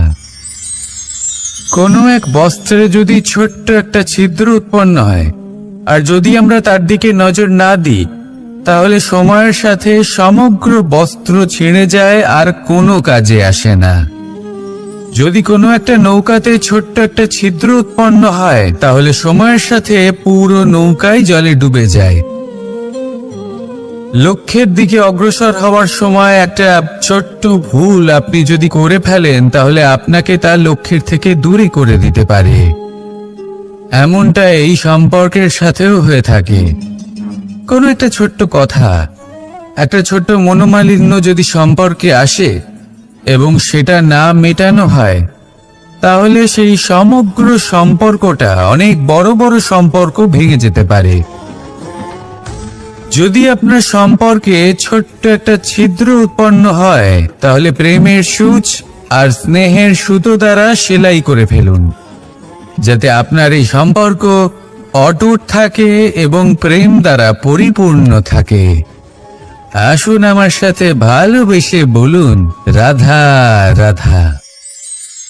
দু রকমের প্রাকৃতিক বেগ থাকে। প্রথম হলো বর্ষা। যখন এর বর্ষণ হয়, তখন মাটিকে শীতল করে নতুন ফসল ফলায়। আর দ্বিতীয় হয় পবন, যা আমাদের সর্বদা শ্বাসবায়ু প্রদান করে। অশান্ত এই মনকে শান্তি প্রদান করে, এই ক্লান্ত শরীরে স্ফূর্তি প্রদান করে। আমাদের জীবনে যত আবেগ আছে, তা হয় বর্ষার মতো হওয়া উচিত, নয় হওয়া উচিত পবনের মতো। ক্রোধ, মতভেদ, বিবাদ, এগুলো হওয়া উচিত বর্ষার মতো। অর্থাৎ কিছু সময় পরে যেন এরা নিজে থেকেই ছিন্ন ভিন্ন হয়ে চলে যায়। আর যদি পবনের মতো কোনো আবেগ থাকা উচিত, তা হলো প্রেম, যা সর্বদা শ্বাসবায়ু প্রদান করে, সবসময় সাথে থাকে।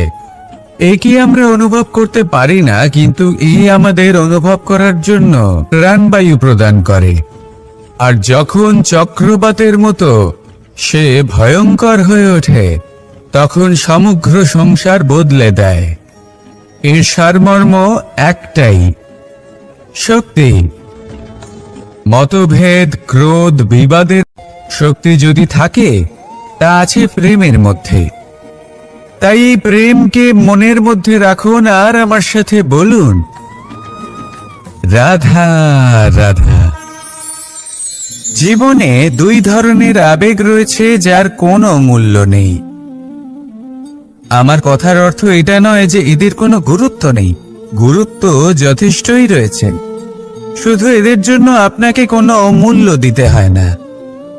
প্রথম আবেগ হলো আনন্দ, প্রসন্নতা। এটা আপনি যে কোনো জায়গায় খুঁজে পেতে পারেন, যদি আপনি খুঁজে পেতে চান। আপনি কোনো পুষ্পের সৌন্দর্য দেখে প্রসন্ন হতে পারেন, বায়ুর কারণে যখন একটি বৃক্ষ শিহরিত হয় সেটা দেখে আপনি প্রসন্ন হতে পারেন। একটা ছোট্ট শিশুর কলরব শুনেও আপনি প্রসন্ন হতে পারেন। একটা ক্রন্দনরত বালককে হাসিয়ে আপনি প্রসন্ন হতে পারেন। সবকিছু আপনার উপর নির্ভরশীল। সেখানে আরেকটি আবেগ হলো দুশ্চিন্তা। মানুষ বড়ই দুশ্চিন্তা করতে থাকে। আজ আমি এই কাজ করেছি, সেই বিষয়ে চিন্তা। আজ আমি এই কাজ করতে পারিনি, সেই বিষয়ে চিন্তা। কাল আমাকে এই কাজ করতে হবে, সেই নিয়ে চিন্তা। আমি কি সেই কাজটা করতে পারবো, সেই বিষয়েও দুশ্চিন্তা। চিন্তা সর্বত্র রয়েছে, যার জন্য মূল্য দিতে হয় না। যত চান আপনি একত্রিত করতে পারেন। একটা গুরুত্বপূর্ণ কথা মনে রাখবেন, প্রসন্নতা জীবনের একটা নতুন সূত্রপাত। সেখানে দুশ্চিন্তা হলো জীবনের চিতার সমান। এবার এই দুটি আবেগ হলো মূল্যহীন, দুটোই আপনার সামনে আছে। কোনটা চয়ন করবেন আপনি, দুশ্চিন্তা নাকি প্রসন্নতা? সিদ্ধান্ত আপনারই। আসুন আর আমার সাথে ভালোবেসে বলুন, রাধা রাধা। জীবনের প্রত্যেক মুহূর্ত আমাদের কিছু না কিছু শিক্ষা দেয়, নির্ভর করছে আমাদের দৃষ্টিভঙ্গির উপর। যেমন নদী হলো আমার অত্যন্ত প্রিয়। নদীতে ভ্রমণ করতে আমার খুব ভালো লাগে। কি বলেন? নদীতে সবসময় নতুন কিছু থাকে, ও পুরনো কিছুই নিয়ে বসে থাকে না। সব সময় প্রবাহমান, কখনো থামে না। ততক্ষণ থামে না যতক্ষণ না সাগরে গিয়ে সমাহিত হচ্ছে। ঠিক এইভাবেই আমাদেরও উচিত নিজের জীবন অতিবাহিত করা, নদীর মতো। প্রত্যেক মুহূর্ত নতুন, তাই সেইভাবেই জীবন যাপন করুন। পুরনো কিছুই একত্রিত করে রাখবেন না। বিগত স্মৃতির মাঝে নিজেকে হারিয়ে ফেলবেন না। এই যে বর্তমান, এই যে মুহূর্ত, সেটাই হলো সর্বশ্রেষ্ঠ। এর মাঝেই জীবন যাপন করুন। নদীর মতো প্রবাহমান হতে শিখুন। আপনি শিখে গেলে তাহলে মনে রাখবেন, আমার আপনার মাঝে বিচরণ করতে বড়ই ভালো লাগবে।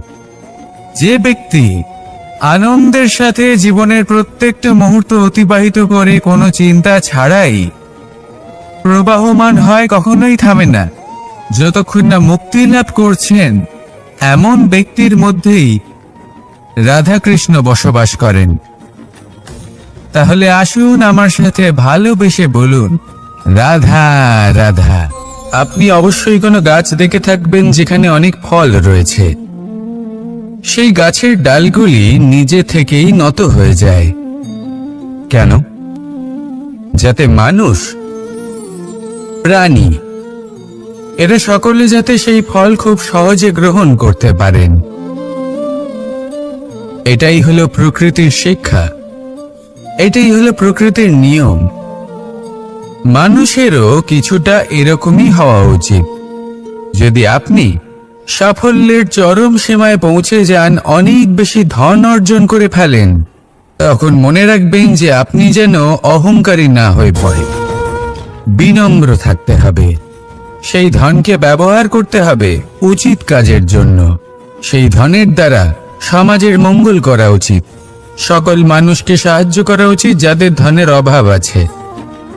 যদি ধনী হওয়া সত্ত্বেও আপনি ধনের সদ্ব্যবহার এই সমাজের মঙ্গলের জন্য, তার ভালোর জন্য না করেন, যদি আপনি ধন দান না করেন, তাহলে এই ধন অহংকার রূপী বিষে পরিণত হয়ে আপনাকেই নাশ করবে। তাই ফলে ভরা গাছের মতো নত হয়ে থাকুন, বিনম্র হয়ে থাকুন, দান করুন, আর আমার সাথে ভালোবেসে বলুন, রাধা রাধা। চল, এ হলো জীবনের আধার পঞ্চতত্ত্বের মধ্যে একটি, আর অত্যন্ত বিশেষ। এর থেকে অনেক বড় শিক্ষা পাওয়া যায়। এই জল গন্তব্যের বিষয়ে এর স্পষ্ট ধারণা আছে। ও জানে ওর লক্ষ্য কি, আর প্রয়াস করে ততদূর সে পৌঁছেও যায়। এটি পর্বত থেকে বয়ে নিচে নেমে আসে, নদীর সাথে সমাহিত হয়ে তার সাথে বয়ে চলে, চিরসবুজ বনানী গড়ে তোলে, প্রাণীদের তৃষ্ণা নিবারণ করে, সামনে এগিয়ে চলে, মানুষের সাথে মিলিত হয়, যারা একে বাঁধের মধ্যে বেঁধে রাখতে চেষ্টা করে সে বন্দি দশাতেও থেকে যায়, মানুষের কল্যাণ করে, তারপর বাঁধ থেকে মুক্তি পেয়ে এগিয়ে চলে, কোথাও ধাক্কা খায়, কোথাও বাধা পড়ে, কোথাও যদি পথ খুঁজে না পায় তাহলে পথ খুঁজেই নেয়, আর যেখানে পথ থাকে না সেখানে পথ বানিয়ে নেয়, আর শেষ পর্যন্ত নিজের লক্ষ্যে পৌঁছেই যায়, অর্থাৎ সমুদ্রে গিয়ে সমাহিত হয়ে যায়। আমাদেরও কিছুটা এরকমই হয়ে উঠতে হবে, যেখানেই যাবেন সকলের কল্যাণ করুন, সামনে এগোন। আপনি কোথাও পড়ে গেলে, ধাক্কা খেলে আঘাত লাগবেই, উত্থান পতন লেগেই থাকে, সামনে এগোতে থাকুন। কোথাও পথ না পেলে তা খুঁজে নিন, কোথাও পথ না থাকলে তা বানিয়ে নিন। নিজের গন্তব্যের কথা সব সময় মনে রাখুন, শেষ পর্যন্ত নিজের মোক্ষ লাভ আপনি অবশ্যই করবেন। আর আমার সাথে ভালোবেসে বলুন, রাধা রাধা। মানুষ অসুস্থ কেন হন? শারীরিক দুর্বলতার কারণে? না, মানুষ অসুস্থ হন তার মানসিকতার কারণে, তার বিবেকের কারণে, তার কর্মের কারণে, তার ক্রোধের কারণে। আর যখন কেউ সুস্থ হন, ঠিক হয়ে যান, তার মানে এটা নয় যে শুধু ওষুধের জন্য তিনি সুস্থ হয়েছেন, না, এটা কারোর তার প্রতি প্রেমের প্রভাব, বিশ্বাসের প্রভাব, সম্বলের প্রভাব। শুধুমাত্র ওষুধ দিয়ে কিছুই হয় না, যদি মনে প্রেম থাকে, বিবেক থাকে, বিশ্বাস থাকে, সম্বল থাকে, তবেই সেই ওষুধ কাজ করতে পারে। তাই মনে রাখবেন, এই জীবন হলো অত্যন্ত ছোট। মনে প্রেম ভাব রাখুন, মিত্রতা করুন, শত্রুতা নয়, ভালোবাসুন, বিদ্বেষ নয়। আর এই ভালোবাসার সাথেই বলুন, রাধা রাধা। জীবন, এই জীবনের সত্য কি? জন্ম, যেখান থেকে জীবন আরম্ভ হয়, নাকি সমাপ্তি? মৃত্যু, যেখানে জীবন শেষ হয়ে যায়। জীবনের সত্য এটা নয়, সব কিছু এটা নয়। ভালো করে ভেবে দেখলে কিছুই যায় আসে না যে আপনার জন্ম কোথায় হয়েছে, কিভাবে হয়েছে। এতেও কিছু যায় আসে না যে আপনার মৃত্যু কোথায় হবে, কিভাবে হবে। যায় আসে তখন, গুরুত্বপূর্ণ হলো এটাই, যে জীবন আপনি যাপন করেছেন তার উদ্দেশ্য কি ছিল, কি ভাবনা নিয়ে আপনি বেঁচেছেন। এখন যদি আপনি এমন কিছু করেন যার দ্বারা এই সংসার আপনার থেকে জীবন যাপনের প্রেরণা পেতে পারে, মৃত্যুর পরেও আপনার কর্ম দেখে তা স্মরণ করে জীবনে বাঁচতে শেখেন, তাহলে তার তাৎপর্য হলো আপনি নিজের কর্মের দ্বারা, নির্বাচনের দ্বারা অমর হয়ে গেছেন। দেখুন, জীবনে দুশ্চিন্তা করা হলো বৃথা, মৃত্যুর ভয়ও হলো বৃথা। কারণ আত্মা কখনো মরে না, তাকে কেউ শেষ করতে পারে না, না কাল, না মৃত্যু, আর না সময়। যদি এমন কিছু থাকে যা আপনার আত্মাকে শেষ করে দিতে পারে, তাহলে তা আপনারই নিজের দুষ্কর্ম। তাই এই যে জীবনকাল আপনার কাছে রয়েছে, তাতে শুধু শুভ কর্ম করুন, দুশ্চিন্তা করা ত্যাগ করুন। এমন কর্ম করুন যা দেখে সংসার উচিত পথে চলে আসবে, শুভ কর্ম করবে। যদি আপনার মৃত্যুর পরে সংসার আপনাকে স্মরণ করে শিক্ষা লাভ করে, উচিত পথে চলে, প্রেরিত হয়, তাহলে আপনিও অমর হয়ে যাবেন। আসুন আমার সাথে ভালোবেসে বলুন, রাধা রাধা। কথায় আছে, যা কিছু অন্তর থেকে নিঃসৃত হয় তা অশুভ হয় না। অশুভ হলো সেই বোধ, সেই ইচ্ছে যা অন্তর থেকে নিঃসৃত হলেও কখনোই বিবেকের দ্বারা পরখ করা হয় না। এমনই একটা অনুভূতি হলো ক্রোধ। এই ক্রোধ আপনার বিবেকই হরণ করে নেয়, আপনার করুণা হরণ করে নেয়। আপনি ভাবনা চিন্তা করার যোগ্যতাই হারিয়ে ফেলেন। এবার যদি আপনি সংসারকে নিয়ন্ত্রণ করতে চান, ভবিষ্যতের ওপর নিয়ন্ত্রণ রাখতে চান, বর্তমানের ওপর নিয়ন্ত্রণ রাখতে চান, তাহলে প্রথমে নিজের ক্রোধের ওপর নিয়ন্ত্রণ করা শিখতে হবে। কারণ এই ক্রোধ আপনার বন্ধু নয়, এ আপনার শক্তি নয়, এ হলো আপনার দুর্বলতা।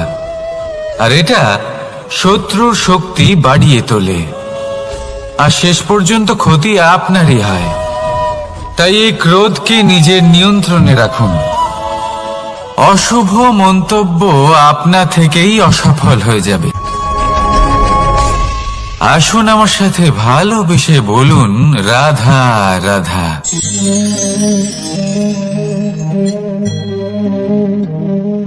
প্রশান্তি জড়িত নিদ্রা মানুষের জীবনের একটা অত্যন্ত গুরুত্বপূর্ণ সুখ এবং প্রয়োজনীয়তাও।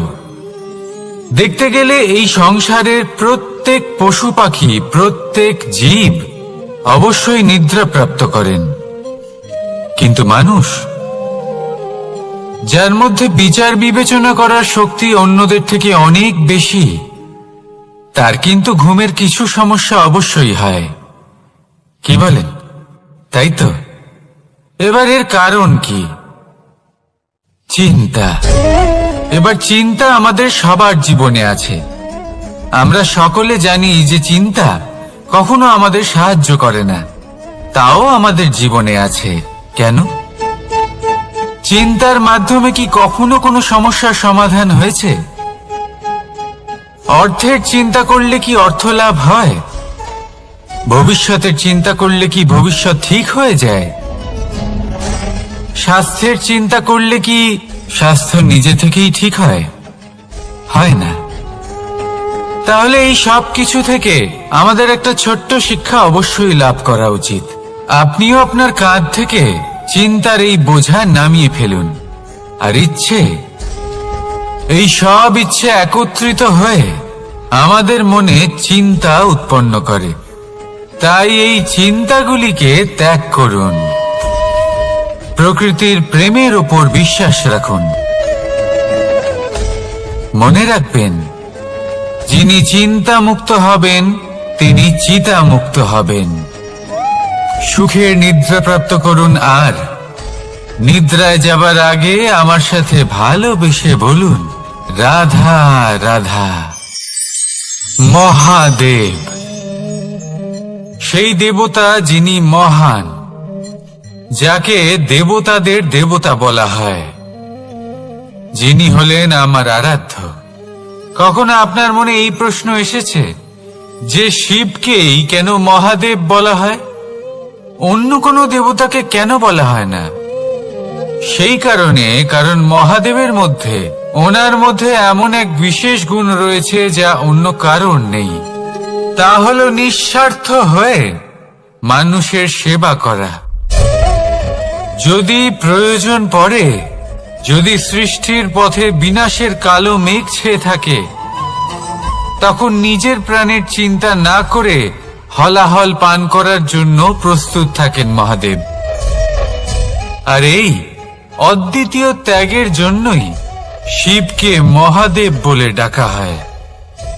এবার যদি কোনো মানুষও নিঃস্বার্থ ভাবনার দ্বারা নিজেকে অর্পণ করে দেয় এই জগতের কল্যাণের জন্য, মানুষের সেবার জন্য, তাহলে তিনিও মহাপুরুষ, মহামানব হতে পারেন।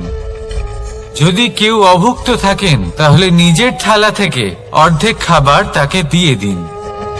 যদি কেউ অসুস্থ হন, তাহলে তাকে সেবা করার, চিকিৎসা করার চেষ্টা করুন। এই জীবন শুধু নিজের জন্য নয়, অন্যদের প্রতি, সমস্ত সংসারের প্রতি উৎসর্গ করুন। যদি এইসব মানুষ শিখে যান, তাহলে তিনি মহাদেবের পথে অগ্রসর হতে পারেন। যদি মানুষ নিঃস্বার্থ ভাবনার দ্বারা এই সংসারের সেবা করতে শিখে যান, তাহলে তিনি নিশ্চিত রূপে মহামানব অবশ্যই হতে পারবেন। আসুন আমার সাথে ভালোবেসে বলুন, রাধা রাধা। স্বর্ণ, হিরে, মুক্ত, মানিক, এই সব কিছুকে আগে পাথর বলা হতো। তাহলে এমন কি হলো যে এদের রত্ন বলা হয়? আর রত্ন তা বাস্তবে আসলে কি? এটা হলো সেই পাথর যাকে আগে আগুনের তাপ সহ্য করতে হয়েছে, পরখ করা হয়েছে, যাচাই করা হয়েছে, এদের কাটার চেষ্টা করা হয়েছে, কিন্তু তারা কখনোই নষ্ট হয়নি, বরং তারা আরো উদ্ভাসিত হয়েছে, আরো উজ্জ্বল হয়েছে, এই সংসারে আরো প্রকাশ ছড়িয়ে দিয়েছে। সেই জন্য এরা হলো এত অমূল্য, সেই জন্য এরা হলো বহুমূল্য, সেই জন্য এদের রত্ন বলা হয়। এবার মানুষের কাছেও এই নির্বাচনের অধিকার রয়েছে যে আমরা শুধু পাথর হয়ে থাকব নাকি রত্ন হয়ে থাকব। কিভাবে? আমাদের জীবনেও অনেক সমস্যা রয়েছে, বাধা আছে, বিপত্তি আছে। আমরা সেই বাধার তাপে উত্তপ্ত হই, এই সমস্যা আমাদের কাটার চেষ্টা করে। অনেক মানুষ বিভিন্ন পরিস্থিতি আমাদের ভাঙার চেষ্টা করে, কিন্তু আমাদের নষ্ট হলে চলবে না। যেভাবে এই রত্ন সমস্যার সম্মুখীন হয়ে পাথর থেকে রত্ন হয়েছে, সেইভাবেই আমাদেরও আমাদের সমস্যার সম্মুখীন হয়ে রত্ন হয়ে উঠতে হবে। এই সংসারে প্রকাশের স্রোত হয়ে উঠতে হবে। তাহলে এটাই করুন আর আমার সাথে ভালোবেসে বলুন, রাধা রাধা।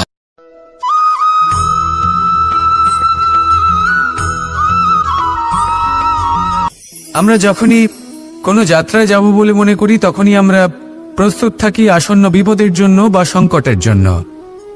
যেমন যদি আমাদের মনে হয় যে আজকের পরিবেশ খুব ঠান্ডা হবে, তাহলে আমরা গরম বস্ত্র ধারণ করি বা সেটাকে সাথে নিয়ে যাই। যদি মনে হয় যে বৃষ্টি হতে পারে বা বৃষ্টি হয়ে চলেছে, আমরা দেখছি, তাহলে আমরা একটা ছাতা সাথে নিয়ে নিই। আমরা প্রস্তুত থাকতে চাই এবং এটাই উচিত, এবং সেই কারণেই আমরা যাত্রায় সাফল্য লাভ করি। কিন্তু যদি আমরা কথা বলি জীবনযাত্রা নিয়ে, যা কিনা সব থেকে বেশি গুরুত্বপূর্ণ, তাহলে তার জন্য আমরা পূর্ণরূপে প্রস্তুত থাকি না। আশেপাশের মানুষ, এই সমাজ, আমাদের সাথী, আমাদের মিত্ররা যে কোনো মুহূর্তে বদলে যেতে পারেন। সেই জন্য আমরা নিজেদেরকে কখনো সাবধান করি না, কখনোই নিজেদের প্রস্তুত করি না। আমাদের এটা কখনোই মনে হয় না যে এরকম হতে পারে, আর সেই কারণেই শেষে গিয়ে আমরা অত্যন্ত দুঃখ পাই। একটা অমূল্য শিক্ষা আছে যেটা আমাদের লাভ করা উচিত, সতর্ক থাকা উচিত। এই জীবনযাত্রার জন্য শুধুমাত্র এই পরিবেশের বিষয়ে তথ্য সংগ্রহ করা বা তাকে অনুমান করা, এটুকু হলেই চলবে না।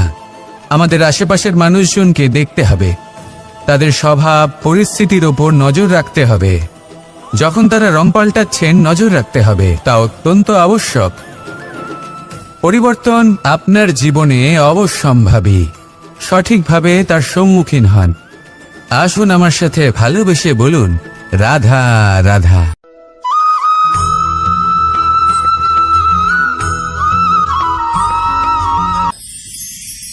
ঈশ্বর আসলে কে?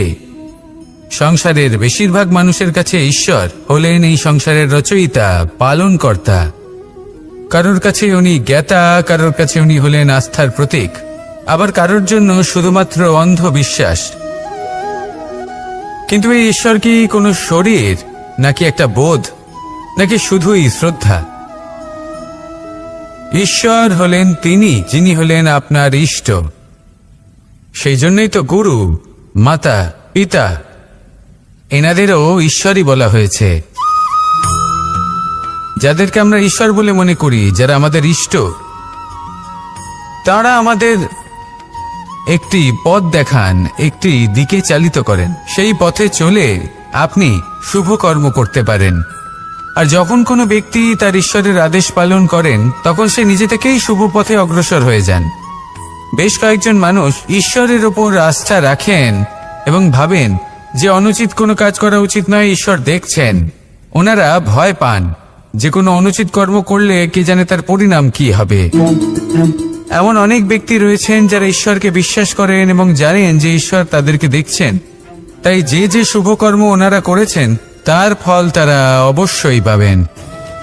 এবার আপনি ভয় পেয়ে ঈশ্বরকে বিশ্বাস করবেন নাকি বিশ্বাসের দ্বারা ঈশ্বরকে বিশ্বাস করবেন, সেই সিদ্ধান্ত আপনারই। কিন্তু হ্যাঁ, যদি আপনার মনে ঈশ্বরের জন্য কোনো স্থান থাকে, যদি আপনার কোনো ইষ্ট থাকেন, যদি আপনি কাউকে ঈশ্বর মনে করেন যার প্রত্যেক আদেশ আপনি পালন করে থাকেন, তাহলে বলি ঈশ্বর কখনো আপনাকে অনুচিত পথে চালিত করবেন না। আসুন আমার সাথে ভালোবেসে বলুন, রাধা রাধা।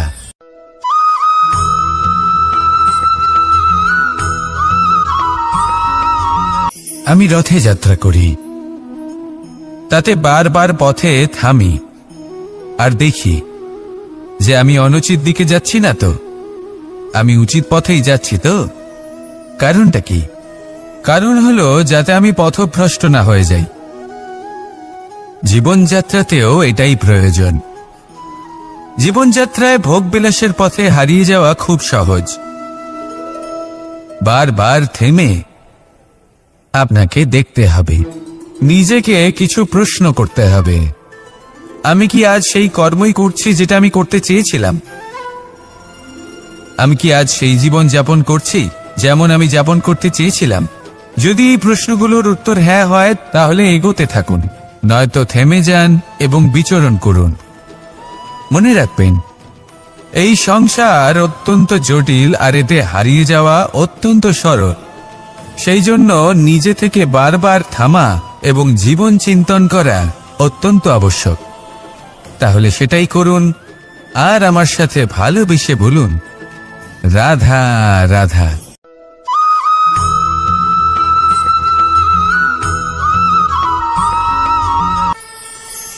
কথায় আছে যে স্বপ্ন এবং লক্ষ্য হলো একটি মুদ্রারই দুটি দিক। যতক্ষণ না স্বপ্ন দেখছেন ততক্ষণ বুঝবেন কি করে আপনার লক্ষ্য কি?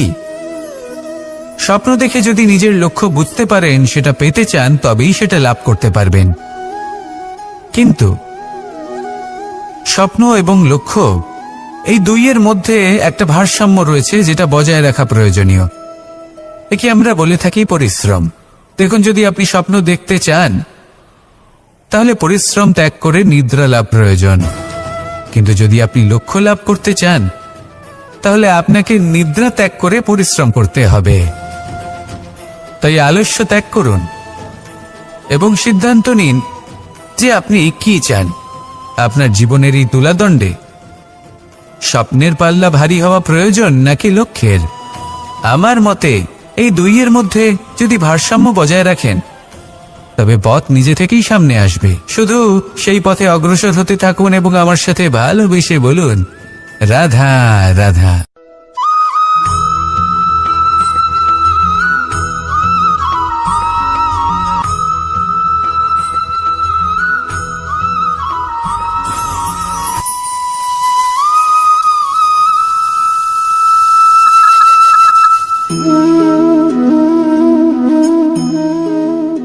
মোহনের বাঁশির এই সুর, এই সঙ্গীত কার না পছন্দ হয়? সবারই খুব ভালো লাগে। এবার এই সুর আসে কোথা থেকে? কেউ বলবেন কৃষ্ণের হৃদয় থেকে।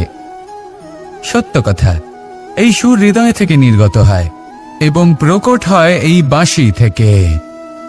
এই বাঁশিটাকে দেখুন, এই ছিদ্রগুলি দেখুন, প্রত্যেকটা সুর থেকে নিজস্ব একটা স্বর নির্গত হয়।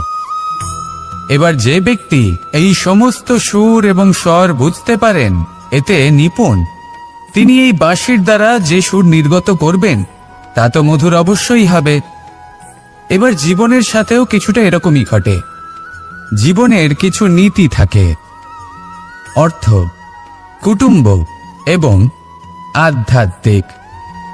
যদি জীবনের প্রত্যেকটা মুহূর্ত সুখময় হয় এরকম আপনি চান, তাহলে এই তিনটি নীতিতে আপনাকে নিপুণ হতে হবে। কোনো একটি বিশেষ নীতির প্রতি যদি আপনি বেশি ঝুঁকে পড়েন, তাহলে বাকি দুই নীতি থেকে যা সুখ লাভ করা সম্ভব তা পারবেন না। ধন অর্জন করতে হবে পরিবারের জন্য, পরিবারের সুখ মনের শান্তির জন্য, মনে শান্তির প্রয়োজন মনের শুদ্ধতার জন্য।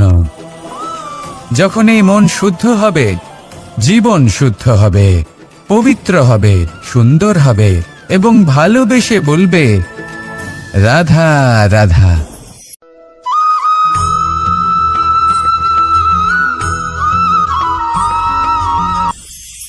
আপনারা সবাই একটা গাছের পাতাকে দেখুন। যতক্ষণ পর্যন্ত ও গাছের সাথে মানে গাছের ডালের সাথে জুড়ে থাকে সে সবুজ থাকে, বাতাসের সাথে সে নড়তে থাকে।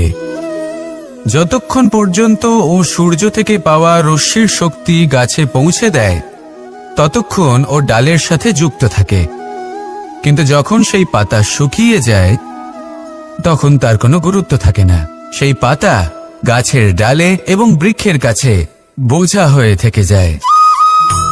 এবং এমন এক সময় আসে যখন সেই ডালটি শুকনো সেই পাতাকে পরিত্যাগ করে। এটাই আমরা এই প্রকৃতিতে দেখি এবং এটাই হলো সত্য। আর এটাই আমাদের জীবনে খুব বড় একটা শিক্ষা। যদি আপনিও নিজের জীবনে নিজের আপনজনদের কাছে বোঝা স্বরূপ হয়ে দাঁড়ান, তাহলে তারা আপনাকে যতই ভালোবাসুক না কেন, ওনারা যদি নাও চান তাহলেও এমন এক দিন আসবে যখন আপনার আপনজন আপনাকে পরিত্যাগ করবে। সেই জন্য সবসময় আত্মনির্ভর হয়ে ওঠার চেষ্টা করুন, নিরন্তর পরিশ্রম করতে থাকুন। কারোর উপর বোঝা হয়ে থাকবেন না, বরং তার সাথে মিলে দায়িত্ব পালন করুন। এমনটা করবেন তাহলে আপনার সম্মানও বজায় থাকবে এবং সম্পর্কের মধ্যে আপনার মূল্যও বজায় থাকবে। আসুন আর আমার সাথে ভালোবেসে বলুন রাধা রাধা।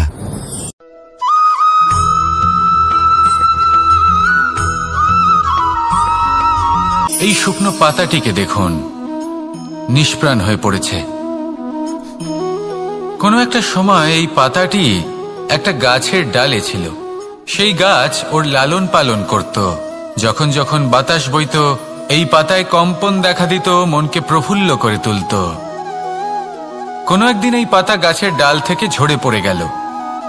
নিঃসন্দেহে ও নিজের স্বাধীনতা পেল, কিন্তু আস্তে আস্তে শুকিয়ে গেল, নিষ্প্রাণ হয়ে গেল। দেখুন, আমি এই কথা বলছি না যে স্বাধীনতা অনুচিত, কখনোই না। কিন্তু যে কোনো পরিস্থিতিতে স্বাধীন হতে চাওয়া এটা নিশ্চিতরূপে অনুচিত। আমরা যদি আমাদের জীবনে পরিবারের গুরুত্ব ভেবে দেখি, তাহলে এই পরিবারে যতই মতভেদ থাকুক না কেন, যতই মনোমালিন্য থাকুক না কেন, যতই বিবাদ থাকুক না কেন, এই সব মিটিয়ে নেওয়া অত্যন্ত প্রয়োজনীয়। সেই সবকিছু সমাপ্ত করা অত্যন্ত প্রয়োজনীয়। কখনো এই পরিবারকে ভাঙতে দেবেন না, কখনো এই পরিবার থেকে দূরে চলে যাবেন না। এই পরিবার হলো আমাদের জীবনের একটা অমূল্য সম্পদ, অমূল্য এক আশ্রয়, যা এই সংসারে হয়তো কোথাও আপনি পাবেন না। তাই একে আগলে রাখুন। ভেবে নিন আপনি পাতা আর আপনার পরিবার সেই গাছ। আসুন আমার সাথে ভালোবেসে বলুন রাধা রাধা।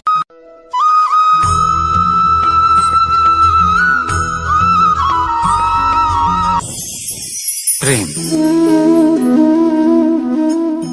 আড়াই অক্ষর, মাত্র আড়াই অক্ষরের এই শব্দ প্রেম, এর মধ্যে ত্রিলোকের এবং সমগ্র ব্রহ্মাণ্ডের বীজ নিহিত আছে। এমন কি আছে যা এই প্রেম করতে পারে না? যেখানে শক্তি এবং বিদ্যা প্রয়োগ করে আপনি কিছুই করতে পারবেন না, সেটাও প্রেম দ্বারা অর্জন করা সম্ভব। প্রেম চাইলে পাথরেও ফুল ফোটাতে পারে। প্রেম চাইলে ন্যাড়া পাহাড়ের বুক চিরে নদীপথ তৈরি করতে পারে। চাইলে নিরক্ষর ব্যক্তিকে সংসারের শ্রেষ্ঠ জ্ঞানী করে তুলতে পারে। শুধুমাত্র এই প্রেমের জন্য সবার দুষ্ট কানাই ঘনশ্যাম হয়ে উঠেছিল। শুধুমাত্র এই প্রেমের টানেই ত্রিলোকের স্বামী দ্বারকাধীশ নির্ধন সুদামার পদসেবাও করেছিলেন। এই প্রেম হলো সংসারের সব থেকে বড় শক্তি। এই সংসারের আধার হলো প্রেম। এমন কিচ্ছু নেই যা এই প্রেমের পক্ষে সম্ভব নয়। যেখানে বিদ্যা এবং শক্তি সাহায্য করতে পারে না, সেখানে এই প্রেম আপনাকে জয়ী করে দিতে পারে। তাহলে আসুন আর আমার সাথে ভালোবেসে বলুন, রাধা রাধা।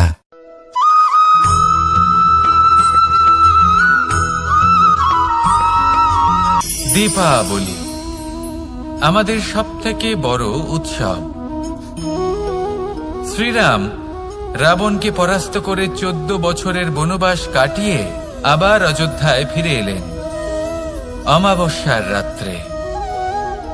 অযোধ্যায় সবাই খুব প্রসন্ন ছিলেন, খুবই উৎসাহিত ছিলেন। অযোধ্যায় সহস্র প্রদীপ প্রজ্বলিত করা হয়েছিল এই উৎসবে। একে আমরা দীপাবলি বলে থাকি। এবার এই বিষয়ে আমরা সকলে জানি। আপনি কি এটা জানেন যে শ্রীরাম বাস্তবে অমাবস্যার এক রাত আগেই অযোধ্যায় পৌঁছে গেছিলেন? সবার সামনে অমাবস্যার রাতে এসেছিলেন। এর কারণ কি? শ্রীরাম প্রমাণ করতে চেয়েছিলেন যে যে কোনো সময়, দিন হোক বা রাত, শুভ বা অশুভ হয় না। শুভ অশুভ কিছু থাকলে তা হলো মানুষের চিন্তা, তার ভাবনা, তার নির্বাচন আর তার কর্ম। নিজেই দেখে নিন। শ্রীরাম অর্থে দীপাবলি বলা যেতে পারে। তাহলে নিজের পরিবারের সাথে দীপাবলি পালন করুন। আপনাদের শুভেচ্ছা জানাই। আসুন আর আমার সাথে ভালোবেসে বলুন, রাধা রাধা।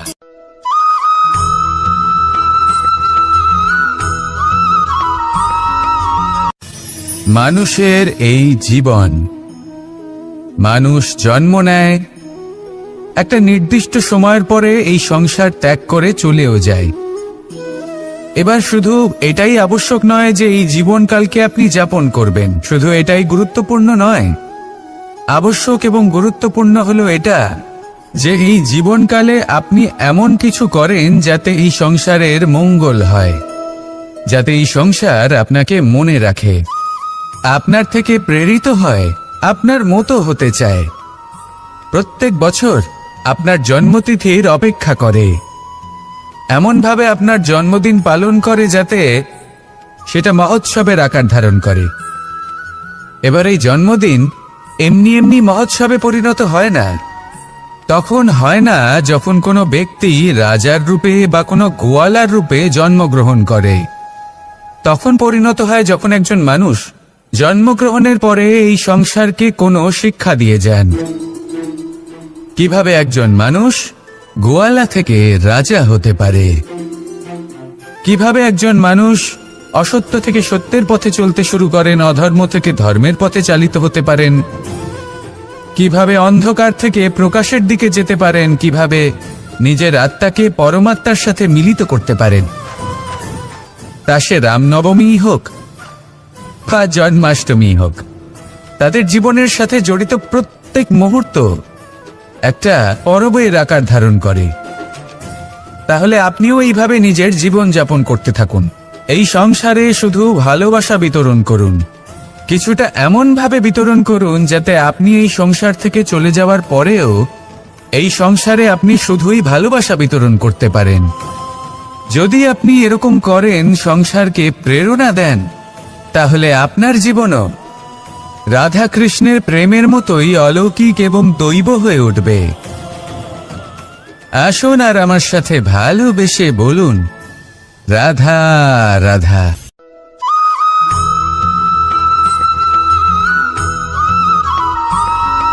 ভোজন। এই সংসারে যেই হোক না কেন, কোনো মানুষ হোক, কোনো প্রাণী হোক, কোনো কীট হোক বা কোনো বনস্পতি হোক, প্রত্যেকের জন্য ভোজন অতি আবশ্যক। কারণ ভোজন থেকেই শক্তি পাওয়া যায়, আর সেই শক্তি দিয়েই সংসারের, আমাদের জীবনের সমস্ত কার্য করা যায়। এবার এমন এক ধরনের শক্তি হয় যা শীতের ঋতুতে সূর্য থেকে আমরা পেয়ে থাকি, আর আরেক ধরনের উত্তাপ হয় যা দিয়ে ভোজন রান্না করা হয়, সুস্বাদু নানান ধরনের ভোজন। এবার অত্যন্ত গুরুত্বপূর্ণ হলো যে ব্যক্তি সেই ভোজন বানাচ্ছেন তার মানসিক পরিস্থিতি এবং সেই ব্যক্তি যিনি ভোজন গ্রহণ করছেন তার মানসিক অবস্থা। যখনই আপনি ভোজন বানাচ্ছেন তখন ভালোবাসার সাথে কাজটা করুন, ধন্যাত্মক ভাব নিয়ে, সৎ ভাবনার সাথে। কারণ আপনার এই মানসিক স্থিতি শক্তির আকারে সেই খাদ্যের সাথে মিলেমিশে যায়। আর যখনই আপনি ভোজন গ্রহণ করছেন, তখন সদ্ভাবনার সাথে, প্রসন্নতার সাথে গ্রহণ করুন, ধন্যাত্মক ভাব নিয়ে। যদি আপনি প্রসন্নতার সাথে রান্না করেন, প্রসন্নতার সাথে খাদ্য গ্রহণ করেন, তাহলে আপনি প্রসন্নই থাকবেন। আর মন সুপ্রসন্ন হয়েই বলবে, রাধা রাধা।